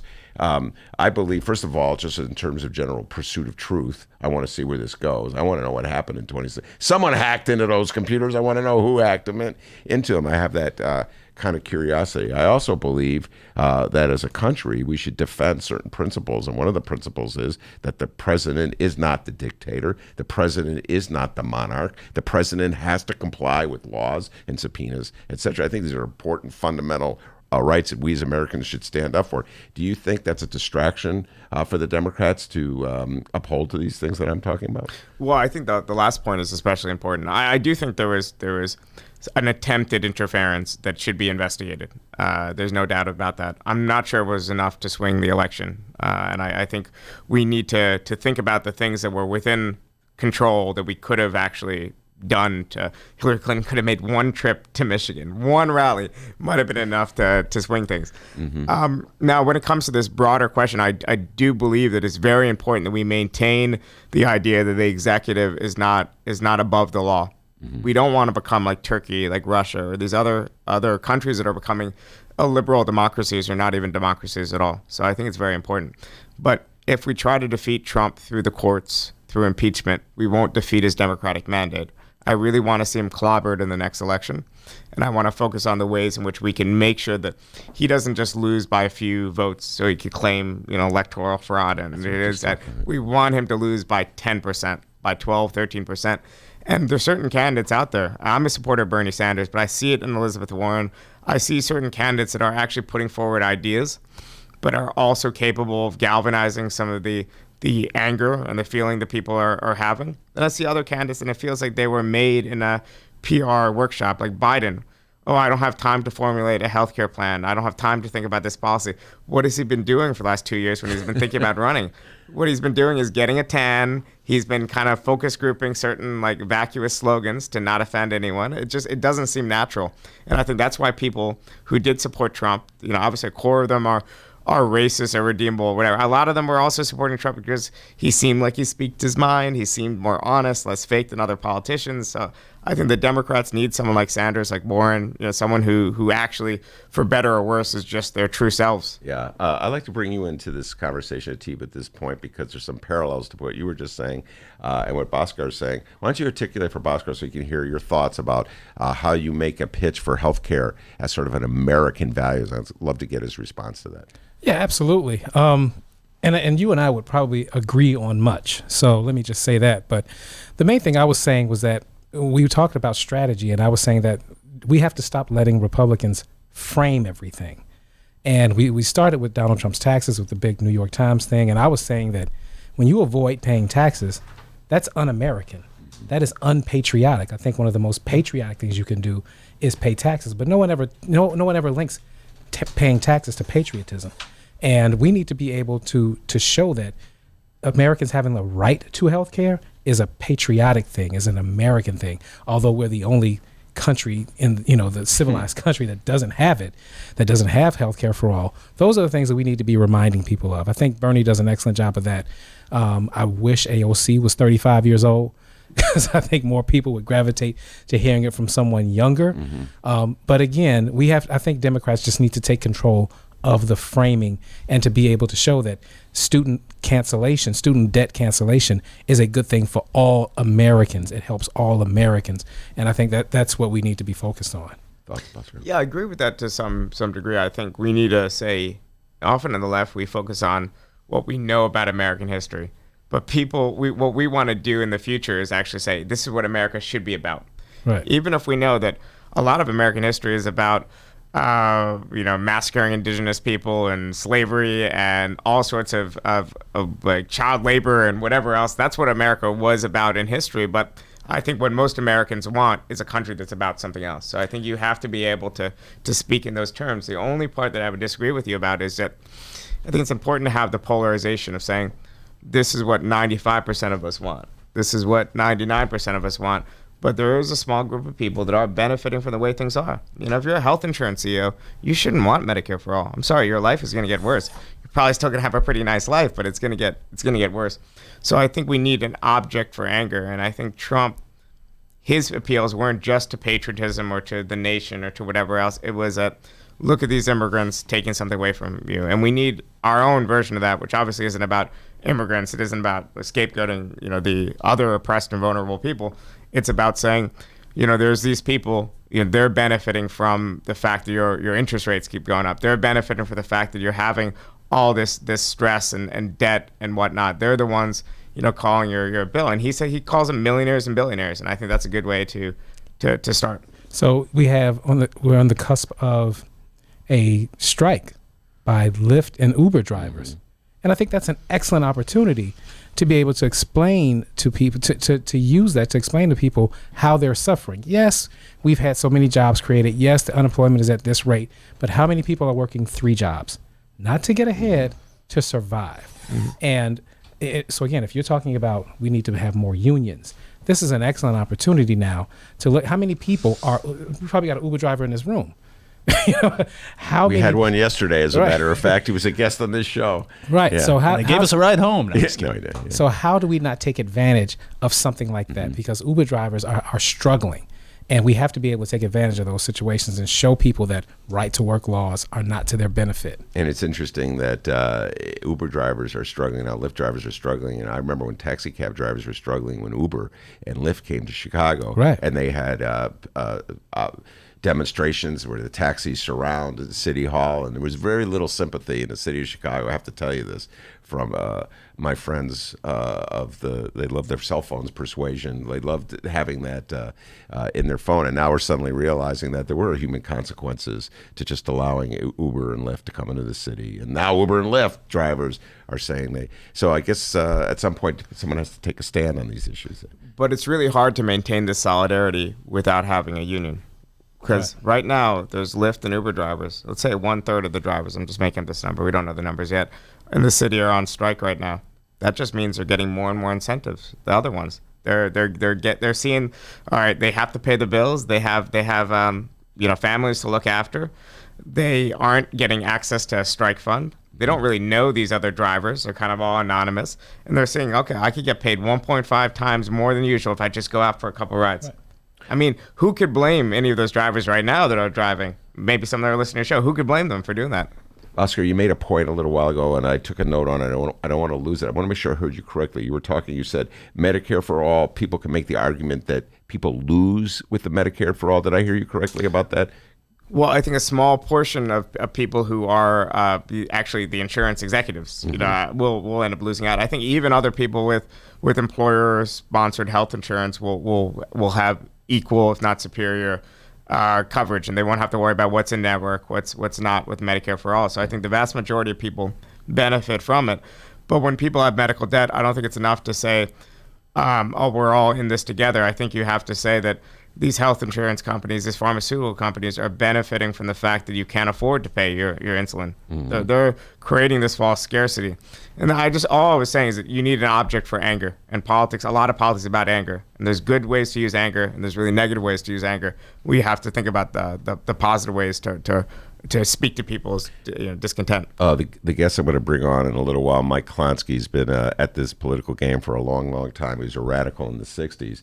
And red baiting was really big in the 60s and the 70s. I, as a baby boomer, assumed that the Republicans would red bait the hell out of Bernie Sanders. I thought the mainstream Democratic Party would red bait the hell out of him. He got close to 50% of the vote, kind of showed me a little something. Maybe red baiting isn't what it used to be when Mike Klonsky was getting his start back in the golden days of the 60s. But I got this feeling, Bhaskar, that if Bernie Sanders is the Democratic nominee, we're going to see some big-time red baiting on the part of the Republicans. What do you think about that? They already tried. He's been in the media spotlight since 2015. We know all these things about him. Many of them are good things. Oh, this guy was doing solidarity for poor Central Americans fighting against dictators in the 80s. People think that's a bad thing. Most people don't care, and the people who do care probably think it's a good thing. So we've heard these stories about him, but Bernie Sanders has always been a small d Democrat. He's always believed in democracy and freedom. He's never been an apologist for the Soviet Union, these other authoritarian states. And for him, what socialism was about is about saying, hey, democracy is a good thing in the workplace. Why is a good place in the voting booth? Why don't we have it, more of it in the workplace? Why don't we have certain rights and guarantees? Why do we take for granted the fact that a kid born in Fairfield, Connecticut, let's say, is going to have a radically different life outcome than a kid born in Waterbury or Hartford or Harlem? Like we take this completely for granted in our society. In other countries, it's not the case. And I think that's what Bernie's politics have been about. And to most people, it just seems decent and normal. TV, do you think that the days of red baiting are over? I just read, for instance, I'll give you this. Where did I read this? It may have been in Nation magazine, a lefty magazine. The writer was saying that they're going to come after Bernie. The Republican, what is it called, Oppo research file is thick. They got pictures of Bernie without his shirt on. And in Russia, I'm like, dang, they got the shirtless Bernie. Right. I got pictures of Mike Klonsky without his shirt. I'm going to release to the media. So just put that thought in your mind, everybody. All right. So do you think that's going to work? Do you think the red baiting will work? No, you and I talked about this a little earlier. Not with Bernie Sanders. Again, when You just look at a couple of short years ago in 2016, the idea of Medicare for all, when he really first started talking about it nationally, really seemed out there, and now it's kind of normalized. Now we have tons of other candidates that are able to talk about it openly and unapologetically. And I think they need to thank Bernie Sanders for that, to be honest with you, because a lot of his ideas now that were just in 2016 considered too radical are now becoming part of the mainstream conversation. Well, they haven't quite hit Joe Biden yet. It's taken a while for Joe Biden to realize that maybe it would be a good idea to come up with a health care plan. Bhaskar, tell folks a little bit about your book, The Socialist Manifesto, that I don't have my subtitle here, The Case for Radical Politics. Talk about that. So, I think many people are now open to the idea of voting for a democratic socialist. It's now in the media. Bernie's talking about it. AOC is talking about it. Fox News is constantly, talking about this, but people don't know really what it means. So I wanted to present a primer to introduce them to here's the socialist worldview. Here's some of our history. Here's about the high points and the low points. Here's maybe some lessons and a way forward. And here's why I personally think that this is if we're going to solve a lot of these problems facing us today, we have to solve it through more democracy. We have to strive to have a more egalitarian society. That doesn't mean that the government's going to come in and collectivize your sock drawer or whatever else, but it does mean that there's certain guarantees or certain necessities that belong to people just by virtue of being born. So I wanted to create a book that was a kind of a primer and a starting point for people. And does that book that you introduced the notion of democratic socialists to a certain degree or another? We now have, I think, I'm going to do this off the top of my head, 5 or 6 aldermen. Looking at Klonsky, he's looking at me, 5 or 6. I think we have 6 aldermen who identify as democratic socialists, the most of any council in America. Do you take that as like a triumph of some of the themes that you're articulating in the book? Oh, it's absolutely a triumph, because I think the way in which the left should, let's say, approach the Democratic Party isn't to say that people are stupid for voting for the Democratic Party, because they're not, especially black and brown people who have the most to lose from getting Republican office. It makes perfect sense for them to vote for the lesser evil. That means less evil, less stress, less anxiety. What we want to do is we want to say the things that you like about the Democratic Party, the New Deal like programs, the things like Social Security, like Medicare and whatnot. These things are actually not really defended earnestly by people like Rahm Emanuel. They're not really earnestly defended by politicians like Joe Biden.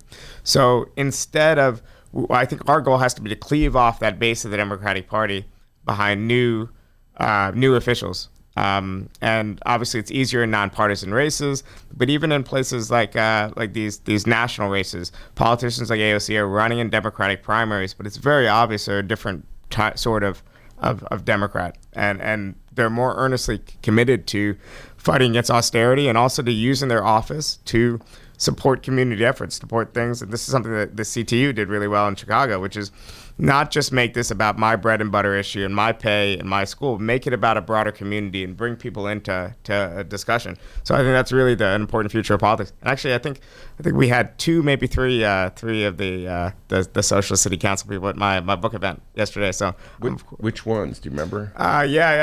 We had Rosanna and Carlos were there for sure. And then I think another one had popped in. Did Carlos buy a book? Carlos, I believe, bought a book. Yeah, but he's someone I've actually known in Chicago for 2-3 years. So actually 3-4 years. So I don't know about how good he is with his constituents. I think he is, because I can't go out with him because he'll just chat with someone about some very obscure permitting issue instead of hanging out late at night. But these people are committed. This is their life. All right, that's a good point to have a break here and bring on one of Carlos's constituents. I believe Mike Klonsky is a constituent of the 35th Ward. Yeah. Oh, you're in what ward? You're not in. He's Wagasback. Okay. Anyway, my Mike favorite Klonsky. part of the Ben Joravsky Show, when Ben talks to people with no microphones. Dude, what are you doing? Mike Klonsky, we're going to bring him on. T-Boo Buchanan, thanks so much for coming on, talking Trump. Thank you for having me. And Bhaskar, I think I'm going to ask you to stick around if you can. We'll be right back after this. Today's Ben Joravsky Show was brought to you in part by Chicago Architecture Center. See the city from a whole new angle on a Chicago Architecture Center tour. With more than 85 tours to choose from, there are endless stories to discover. Book your tour at architecture.org/tours. Now, if you'll excuse me, I'm on a tour. Oh my, what magnificent architecture. Hey, everybody, what you're about to hear are the piano stylings of Jeff Manuel.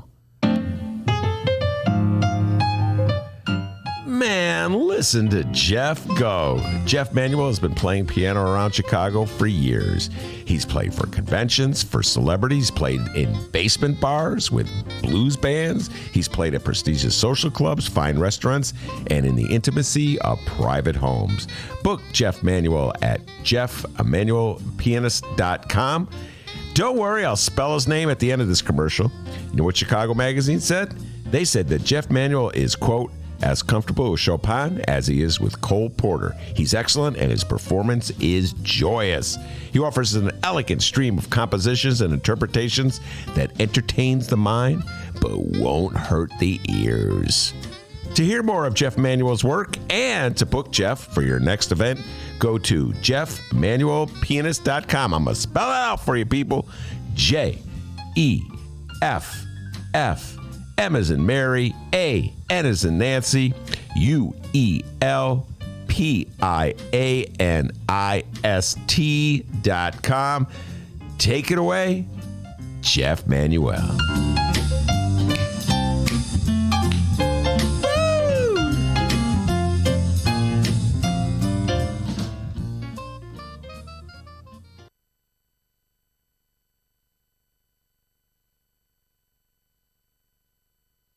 Welcome back to the Ben Joravsky Show. Benny J, take it away. All right, we moved Mike Klonsky from the chair without a microphone to the chair with a microphone. So now when I ask him a question, D, he can answer it. Everybody can hear what he says. All right, there we go. Hey, radio stuff, There all right? we go, radio stuff. Radio stuff. Microphones. And microphones. Bosker is still with us. Atiba has left. D, before I kick it over, where did Atiba say people can check out his podcast? Check out Atiba Buchanan Saturdays on intellectualradio.com and all over YouTube, Humanity in the Headlines with David Seaton. Yeah, Atiba knows his stuff, particularly when it comes to Donald Trump. What you got for me, D? All right, 2 updates here. First up, we asked all of you on the Ben Joravsky Show Facebook and Twitter pages a question. Mayor-elect Lori Lightfoot is in D.C. for a 3-day trip. Yesterday, she visited Ivanka Trump and Nancy Pelosi.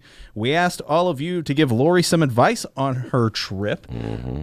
A lot of you have weighed in, so let's read some of the advice you're giving to Lori Lightfoot. Lori, I hope you're listening, all right? This could really help you out, okay? I know she's a big fan of the show. Big fan of the show. Oh, my goodness, big time. All right, so how about Kel? Kel says this is her chance to show us if she stands with us or if she's a total bootlicker. What do you think about that comment, buddy? That's tough, man. Huh? Yeah. Kel, getting harsh. Kel doesn't play around. All right, let's see here. Oh, I like Charles's comment. Charles says, hey, make sure you're up to date on all your shots. You're going to be visiting the president, maybe. You know what I mean? Oh, yeah. All right, we got Van. He says, punch him right in his... Okay, we're not going to read that. All right, on to Greg. Greg says, join the TIF lawsuit against yourself. Join Trump administration as the police board chief. Yes, definitely join that TIF lawsuit. Yes, here on that one. All right, we're asking everybody to give some advice to Lori Lightfoot on her 3-day trip in D.C. Diane just says, why? Question mark. Well, you got to get the money. Isn't that what it's all about? Marvin says, hey, don't eat the burgers and fries that he offers, okay? Yeah, no, was it burgers and fries he gave the basketball team, wasn't it? Uh-huh. Was it a basketball team that visited? No, football. What? No basketball team in its right mind will go visit Donald Trump.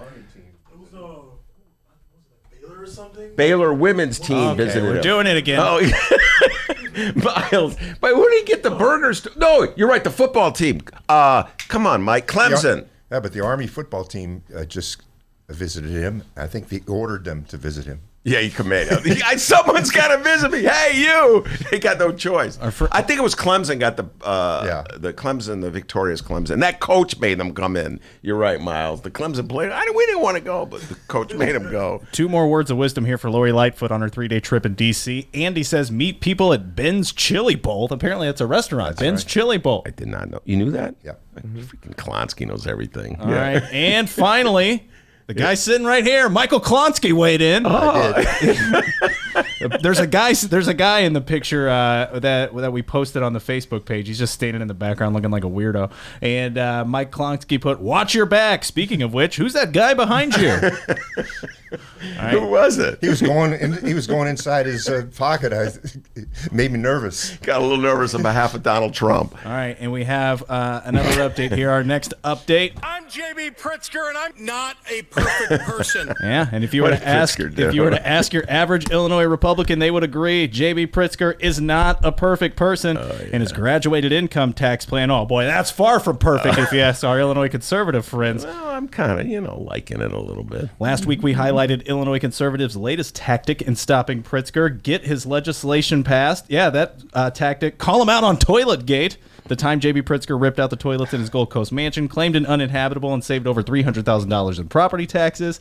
Oh, and then label him a hypocrite for trying to tax rich people. That's the conservatives' plans here. Our friends, and that's sarcasm, over at Our Ideas Illinois made a 30-second hit piece on Pritzker's job tax. They're calling it unfair. Let's hear the latest ad from Ideas Illinois. Fair jobs tax. Oh, let's start it over here. There we go. J.B. Pritzker says his tax plan is all about fairness. The fair tax. I choose fairness. Can we trust him? The FBI is investigating Governor Pritzker. Pritzker got $331,000 in tax breaks by having the toilets ripped out, claiming the home was uninhabitable. That's not fair. That's fraudulent, maybe even criminal. The wealthy aren't paying their fair share. But you will if Pritzker gets his way. Tell legislators, don't let him cheat us again. Say no to his unfair jobs tax. Yeah, no, we've been talking about this. I told you they were going to do this, D, when the story broke over a year ago that J.B. Pritzker was up to no good with his toilets and his Gold Coast mansion. Mike Klonsky, you missed the story about J.B. finding $1.14 billion yesterday to pay. You'll be talking to my brother about this, to pay the pension bill. All right, one point that you should know about Klonsky's. There's a lot of them. I said this earlier. There's a Mike Klonsky's in the studio. Don't mess with us. There's Fred Klonsky, who's the brother, who knows everything there is about the state pension program. We'll be on next week talking pensions. We spend a lot of time talking pensions on the show. It's one of my many obsessions. And then there's Joanna Klonsky, a very good friend of the show, who's been on many, many times. The Creep Report. She's the Creep Report, right? Very good. Men up to no good in politics is Joanna's specialty. But Joanna, of course, was a strategist for Lori Lightfoot. So I don't know if she will have the time to come on the show as much as Lori Lightfoot campaign goes on. But yeah, Mike, they're playing the games. Pritzker's doing the right thing, in my humble opinion, to come up with a fair tax.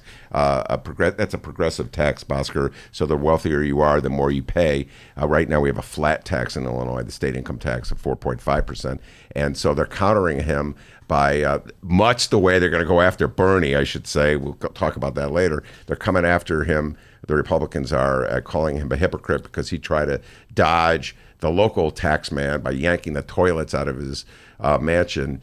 And they're trying to say, he didn't pay taxes at his mansion. Somehow or other, that's related to having a fair tax. Mike, do you think this tactic is going to work? Well, the interesting thing, not to steal my brother's thunder, but as of last week, he was talking about a pension holiday, only going to pay down half of it.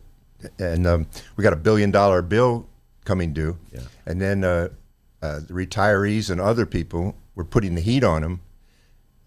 And yesterday he found the money. Yeah, he found the money. And there's a lot of lessons. I know Bhaskar probably knows a lot about this too. When you organize and when you put pressure on these politicians and they tell you, well, there's no money to pay for this, pay for Medicare or pay for this or that, you put the heat on and suddenly the money appears. There. $1.14 billion, Wait, hold on. Oh, it was under the table the whole time, right. Mike Klonsky. Yeah. They said Give me $20. Yeah, $20 under there? Yeah, there's about $20 under that table. All right, Mike Klonsky and I go way, way back. I believe I met him in 1990. That's a long time ago. I don't know. Bhaskar was 1 year old. He was 1 year old. There's something I want to clear the air about here today, Ben. I've never forgiven you for something. What did I do wrong this time? Do you remember when us old guys played the Roosevelt High School basketball team? God. Yeah, I remember this. Yeah, I remember that. And Roosevelt team wasn't invited to a Christmas tournament, so Yeah. I organized a bunch of old Geezers. hoopers to come down and play, and we played this great game, and I think with a second to go in the game, I made the game-winning shot. I don't remember that part Okay, of it. well, but maybe I'm making this up. Yeah, but, I think you are. But for some reason, the game didn't end. Yeah. The clock kept running. Yeah. And then I looked over. It was Ben Joravsky running the clock. Well, and he kept it running until Roosevelt came back and took the lead. And then all of a sudden the game ended. There's a lot of truth to that story that he told. There's some truth. That was Manny Weincar's. Yeah, Manny, the coach, legendary coach of Roosevelt, a good friend of the show. And it was a holiday tournament. These geezers came in to play, the kids from Roosevelt, and the kids from Roosevelt treated you pretty nice. They were very respectful, the old guys. But the old guys stunned They were doing me. a lot of trash talking, believe me. Man. You guys were not bad for geezers, and yet it did come down to a shot. And I'm like, you know what? I don't want the kids losing to these geezers. So I may have forgot to put the buzzer, and then it made some. It was a window into your character. Yeah, man. it's a window into my character. But the part of the story I can't remember is the interesting part that you invented. Mike Klonsky hit the game-winning shot. I actually don't remember any of that, but there was Eric Zorn, as I recall, was a very good basketball player, the Chicago Tribune writer. You dragged him in as your ringer. The guy's like 6'6" or something like that with a jump shot. All right. Anyway, I have known Mike Klonsky for a very. Anyway, I forgive you now, Ben. Okay, thank you. Time enough. Statute of limitations has expired. Although I got a feeling 40 years from now, if we're both still here, I remember when. Anyway, Mike is a radical in every good use of the word, I like to say, and your struggles to change this system go back to the 60s when you first came to Chicago. And tell folks a little bit about it, especially Bhaskar, who may not realize this, that when you came to Chicago, I want to say it was in 1968, for the Democratic Convention, it could be off a year or two, you joined forces with people like Fred Hampton, et cetera. Talk about those early days when you first came to Chicago. Well, actually, my wife, Susan, and I came to Chicago in 1968 after I was elected to be the National Secretary of SDS, that's Students for a Democratic Society. And we were the largest student radical organization in the country, with people estimate upwards of a couple 100,000 members on campuses and in communities at that time, fighting against the war in Vietnam and organizing around civil rights and things like that. And we got here to Chicago. The ashes were still smoldering from the rebellion following the assassination of Dr. King. Rebellion, not That's riots. what I would call it. Yeah. And what's the distinction in your mind, a rebellion versus a riot?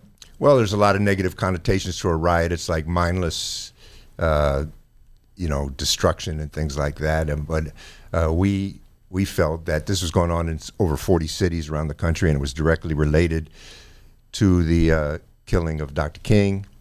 And it also, Dr. King's assassination in some ways, in many ways to us, symbolized the death of the struggle for racial integration at the time. And so there was a new slogan in the air of Black Power. And let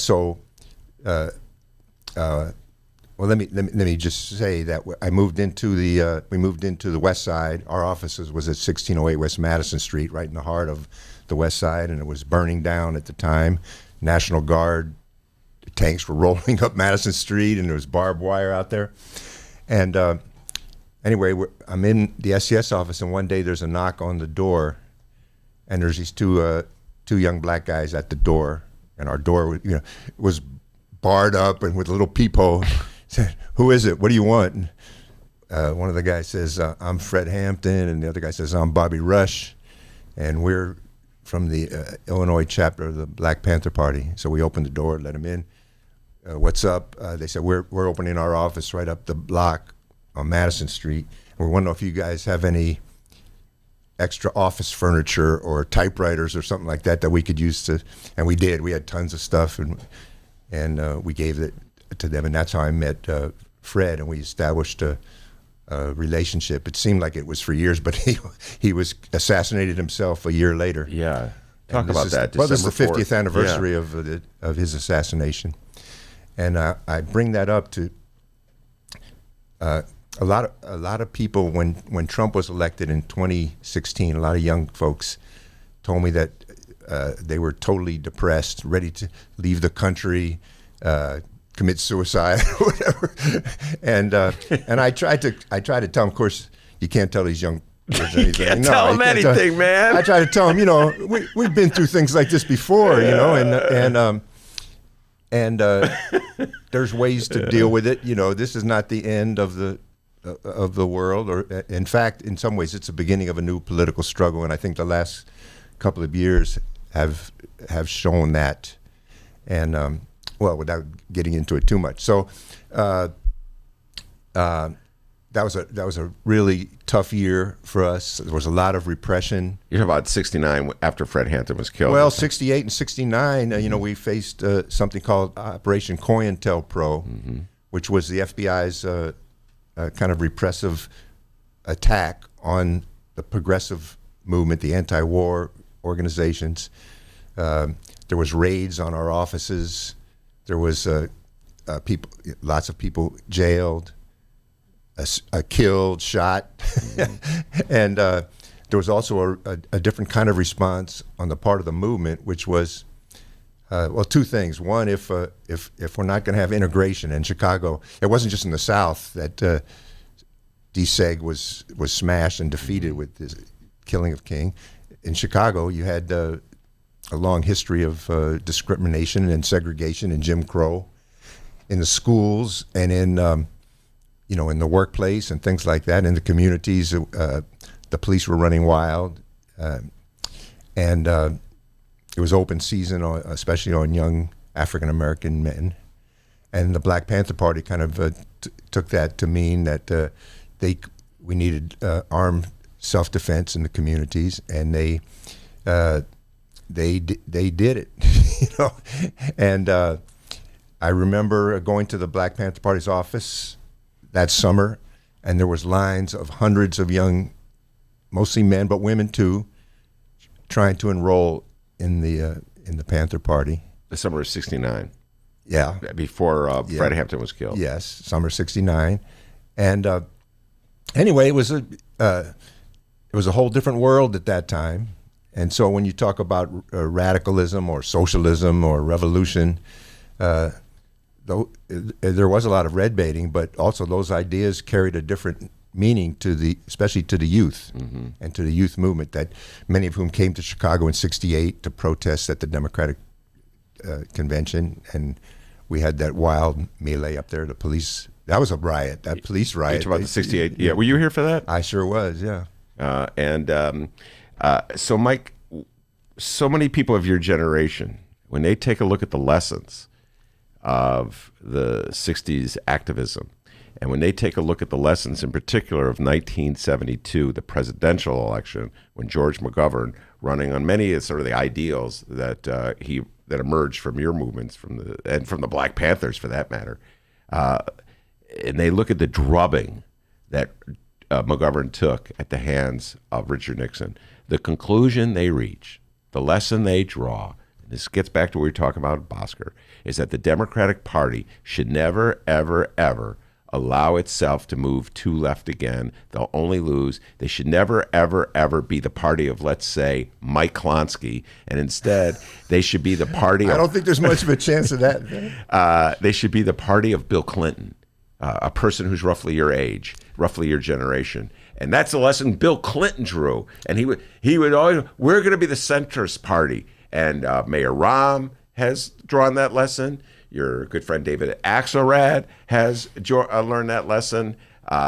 So it seems as though that's the lesson they drew. What lesson did you draw from the 1972 presidential election? Well, it really goes back earlier for me. It goes back to '64, really, when the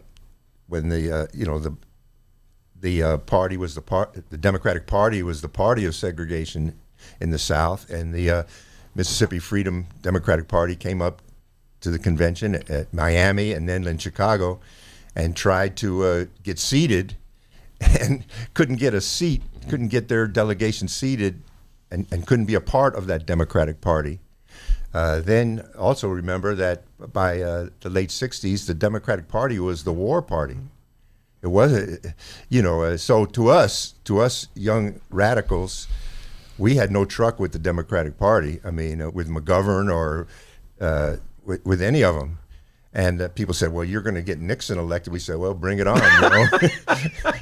You're like my good friend Sam Holloway. I don't care if Trump wins. There's no difference between Trump and Hillary. I don't say that. Yeah. I don't say that. And we were probably ultra-left a bit on that question.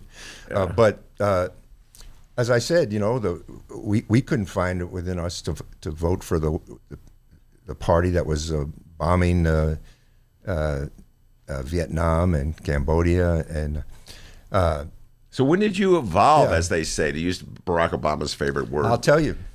It was really when Harold Washington ran for the mayor of Chicago, 1983, and it gave us a reason, to get involved in electoral politics, and to, we still kept one foot out in the in the community and in the streets, but we had one foot in, and Harold's campaign represented a liberating force for us. Well, there's so many ironies embedded in the story you told. One, that your daughter Joanna has become one of the leading political strategists for Lori Lightfoot, who's about to be sworn in as our next mayor, and Lori is definitely to the right of where Mike was in 1972. That is for sure.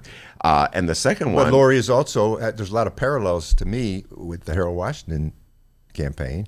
Harold Washington was not a radical. He came right out of the Democratic Party machinery, but he stood for important principles. He and broke policies. with the Democrats. He broke with the Democrats. Lori Lightfoot is the first African American female gay mayor of the city of Chicago, and in some ways the response to who ran against a lot of the old remnants of the Democratic Party machine. And one more piece of irony: one of the people who was endorsing Tony Preckwinkle was the aforementioned Bobby Rush. He's no longer a member of the Black Panther Party. He's now a congressman from the 1st Congressional District, and he was the one who warned, like, civilization would end as we know it if... all the voters who voted for, which was 74% of the electorate, would have blood on their hands. Have you called your old friend Bobby Rush to talk to him about that? Last time I talked to Bobby, it was on his birthday a couple years ago, and I criticized him like I criticized you. I said, Bobby, I came to collect our office furniture. We loaned it to you, but you never gave it back. And he said, it's in the mail, Mike. It's in the mail. That's Mike Klotsky. I'm Ben Joravsky. Take a break. We're going to broaden the discussion, bring Bhaskar back in it, and have a little multi-generational lefty talk here on the Ben Joravsky Show. Be right back. Today's Ben Joravsky Show was brought to you in part by Chicago Architecture Center. Get to know your city on one of Chicago Architecture Center's 65 walking tours. Hear the unforgettable secrets and stories behind Chicago architecture from our expert docents. Book your tour at architecture.org/tours. Now, if you'll excuse me, I'm actually on a tour right now. Oh, wow, look at that building. At Chicagoland Cremation Options, we are committed to listening, educating, and guiding your family through the cremation process. Whether it is time of death or when planning your wishes for the future, Chicagoland Cremation Options can accommodate you at an affordable price and with great dignity. Avoid funeral home costs with direct access to a crematory for a cremation. Chicagoland Cremation Options, just south of O'Hare, 5 minutes west of Chicago. It's a family-owned business and operated by my good friend, Douglas Klein. Visit it at ChicagolandCremationOptions.com. One more time, ChicagolandCremationOptions.com. Read the Chicago Reader to get up to speed on what's what in Chicago. Culture, food, arts and entertainment, weekly concert listings, weekly event listings, the environment, travel. I can continue, but you get the point. And for all of you Chicago political junkies, raw weekly columns on real city politics from Maya Dukmasova and our very own Ben Joravsky. The Chicago Reader, free to the public in newsstands throughout the city and online at chicagoreader.com. Read it now and be a more informed Chicagoan.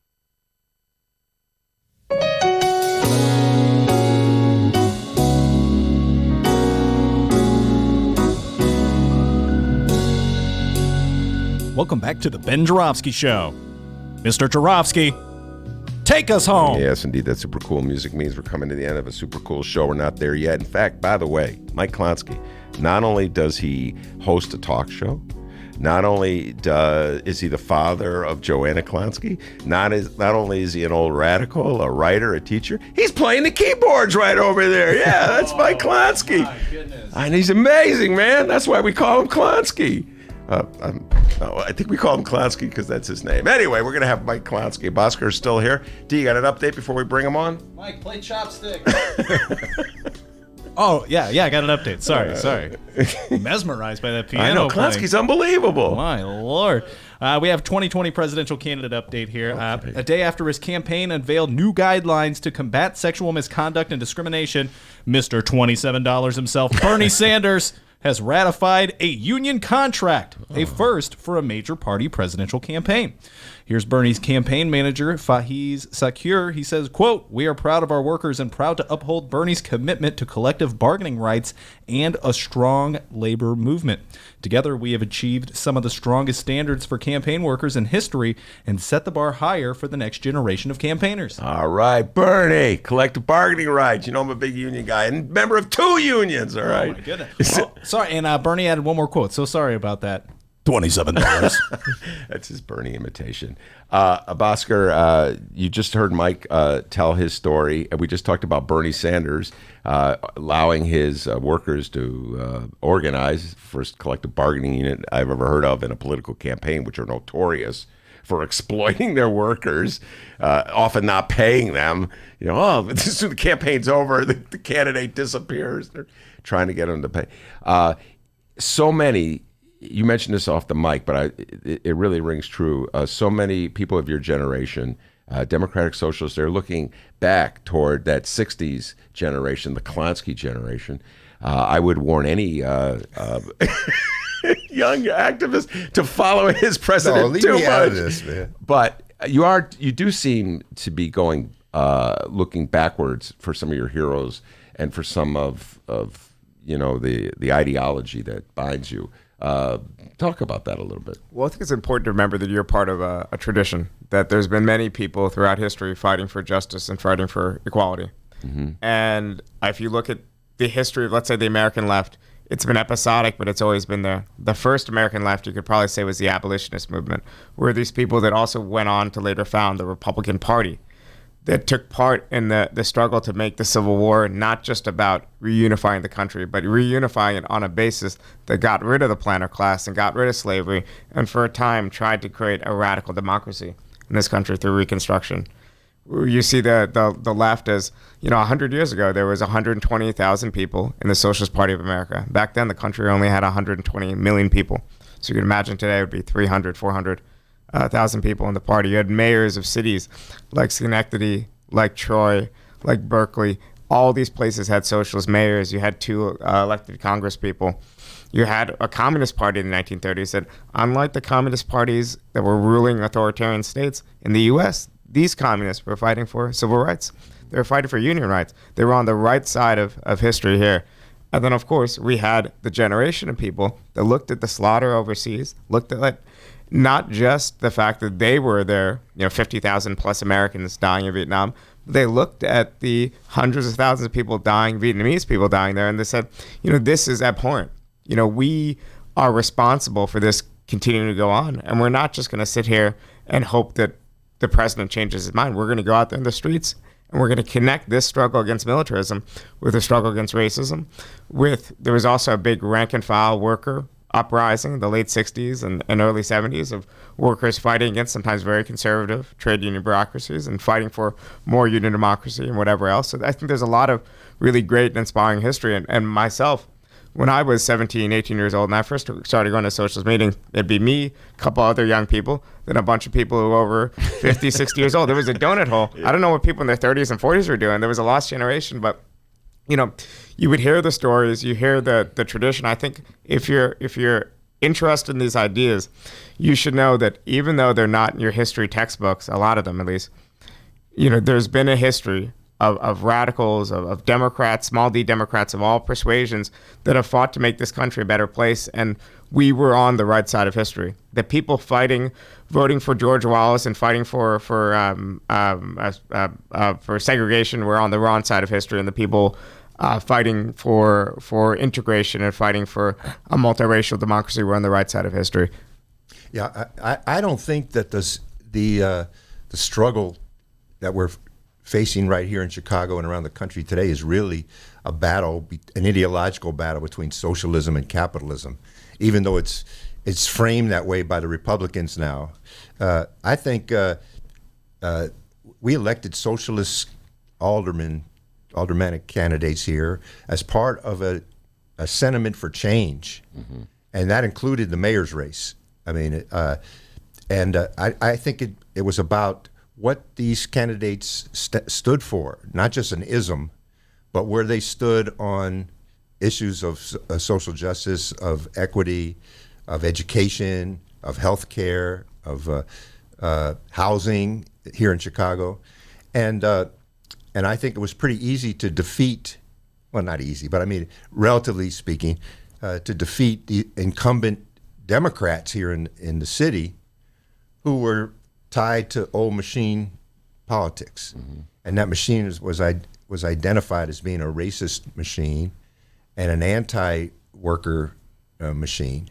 And in fact, you saw it, some of the individuals like Eddie Burke, like O'Connor, Alderman Pat O'Connor, Alderman Pat O'Connor, who were visibly representative of that old way. And I think young people today, young activists today, are not interested in those old kind of democratic machine politics. All right, let's talk about some of the issues that Democrats could run on a boxcar. This is one that we've talked a lot about on the show. We already talked about healthcare. We'll put that to the side for the moment. Talk about paying for a college education.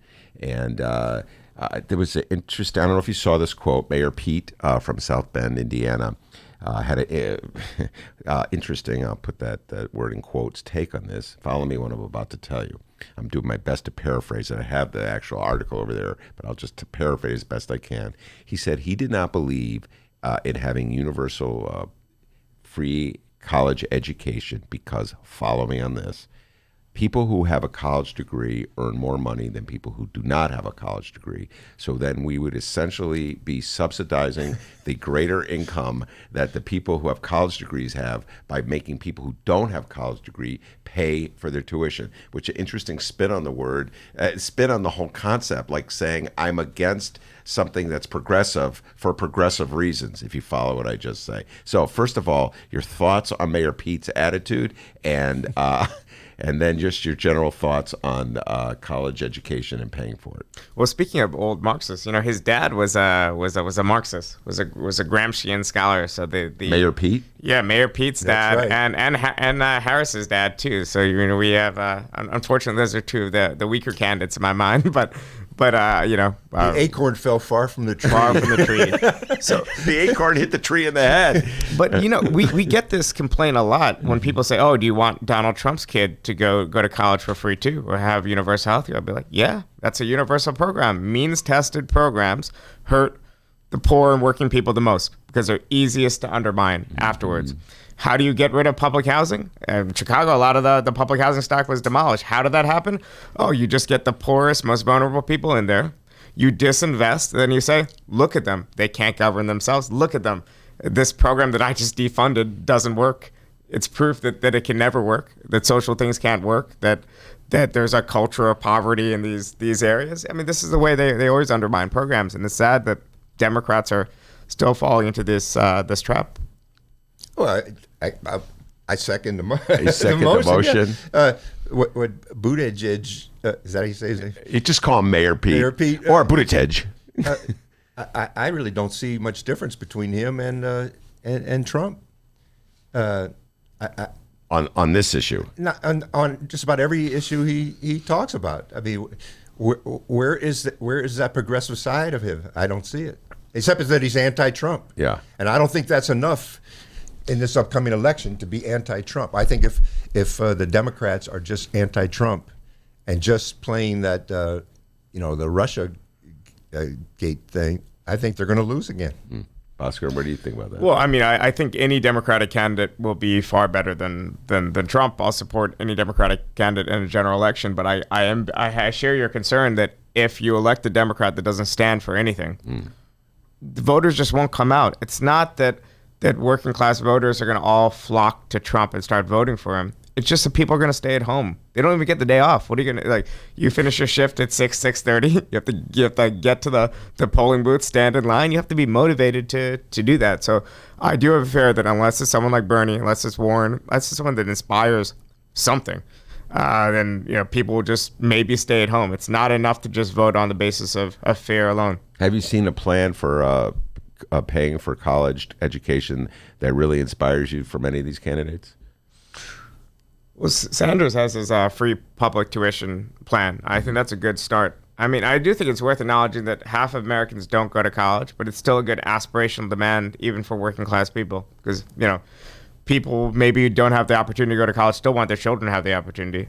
My mother graduated from college the same year I did. She went later in life, and it was kind of a stepping stone to getting a job in the public sector and whatever else. So I think it still plays to the aspirations of people, but in a positive way. I think our goal on the left has to be to play to people's aspirational visions, as long as their aspiration isn't to exploit and abuse others. There's different parts of the American dream. There's a good part and there's a negative part. But a lot of people, they want no boss over them, but they don't want to trample on anyone either. How do we pay for K through 12 education? Why not just call it K through 16 education?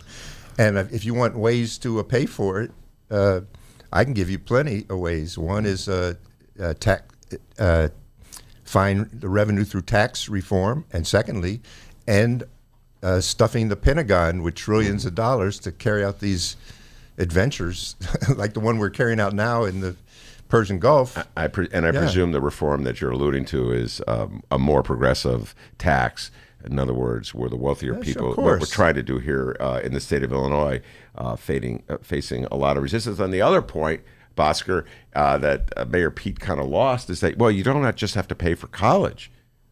You could pay for job training. You could pay. It doesn't have to just be your traditional four-year college. My sense is that the Democrats press for this and actually the Republicans won't be able to take it away. We see that with Obamacare. A very bizarre situation, Bhaskar, where Obama and the Democrats gave people something. I'm not saying it was perfect, but they gave them something, healthcare. And so Republicans campaign. This is so bizarre, Mike. I've never seen anything like it. We're going to take away, like, this is a great triumph. We're going to take away what they gave you. It's so, you know what I mean? Like, and when it push comes to shove and they're going to take it away, people are like, wait a minute. You're going to take away something I've got. It does seem to work. Well, it's like Mayor Pete says. What he's arguing is, the reason I say he's a lot like Trump or the Trump followers. He's arguing that why should you give something to some people, when and not to others? There's some people that have already paid for their college. So if you now have free college tuition, those people who paid for college are getting ripped off because, same with medical care. It's a certain kind of logic, and the other part of that logic, I think, is something that Bhaskar said earlier. There's this thing about why should we be paying for those people? Yeah, those undocumented workers or immigrants coming into the country when we had to pay our own way, But I think the thing we have to drive home is that it's not charity. You work hard, right. You pay taxes, you deserve this, right? Mm-hmm. This isn't charity. The thing the British Labour Party did when they took power after World War II was saying, you just fought a war, you just beat Nazism, you deserve quality health care, and that's why we're building this National Health Service. It's not charity, it was paid for by you, it's a service that you're building, and it was the most socialist thing that the Labour Party ever did, and it's the most popular thing. It's a national treasure. In the UK, they used to cherish their empire. They used to talk about India as a crown jewel of what it meant to be British. Today, it's the National Health Service.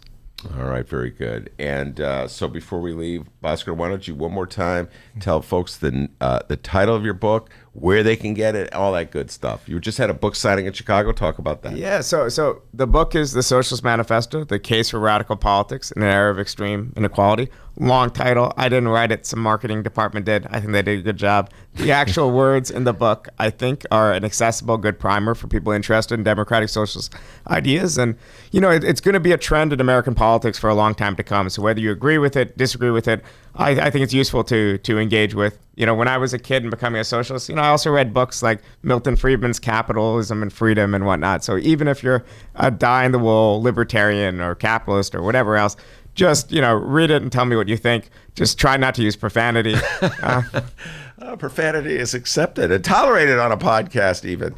And Mike Klonsky, promote your show, Hitting Left. Hitting Left, WLPN FM 105.5 in Chicago, streaming live at lumpinradio.com. All right, very good. And I just want to say one thing about the Klonskys. God bless the Klonskys. When a certain station fired and the Joravskys, the Klonskys stood by me. So I always appreciate the Klonsky family. Thank you, Mike. We got your back, Ben. Got my back. They said it was family. All right. That's right. Not how the dailies got started. Yeah, he said it was family. So you know what? That's why I put up with Mike Klonsky inventing things like, I hit the game-winning shot. Wait, after he took steps. You didn't talk about the traveling. All right, anyway, that's Mike Klonsky. So you do remember it now. Oh, it's coming back, yeah.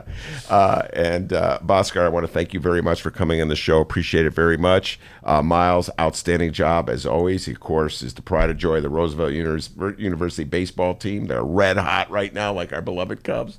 Kinda, sort of. Oh, they're done. We're not going to talk about the season. I tried to avoid talking about Yeah. And we have a couple more weeks. I know we're not allowed to talk. It's not on the mic, but we have one more week of your services, right, before you head off to Europe to play baseball. All right. So we really appreciate it. We're going to take advantage of one last week. And, of course, the man, the myth, the legend behind the board, the pride and joy of Alton, Illinois. Oh, yeah. And Alton, you know what they call him, Mike Klonsky? They call him White Lightning. No, they don't. The players, the ladies all love him for his body and his mind. That's Dr. D. Give yourself a raise. Take it out of petty cash. See you tomorrow, everybody.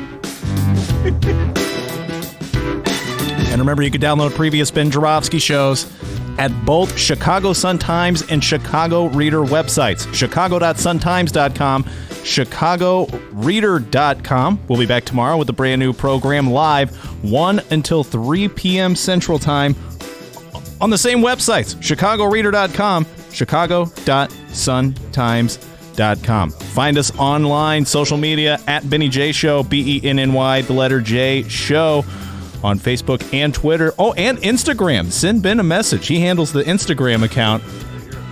Oh, he's showing everybody his phone. You see it, guys? No, you don't. It's a podcast. We'll see you tomorrow.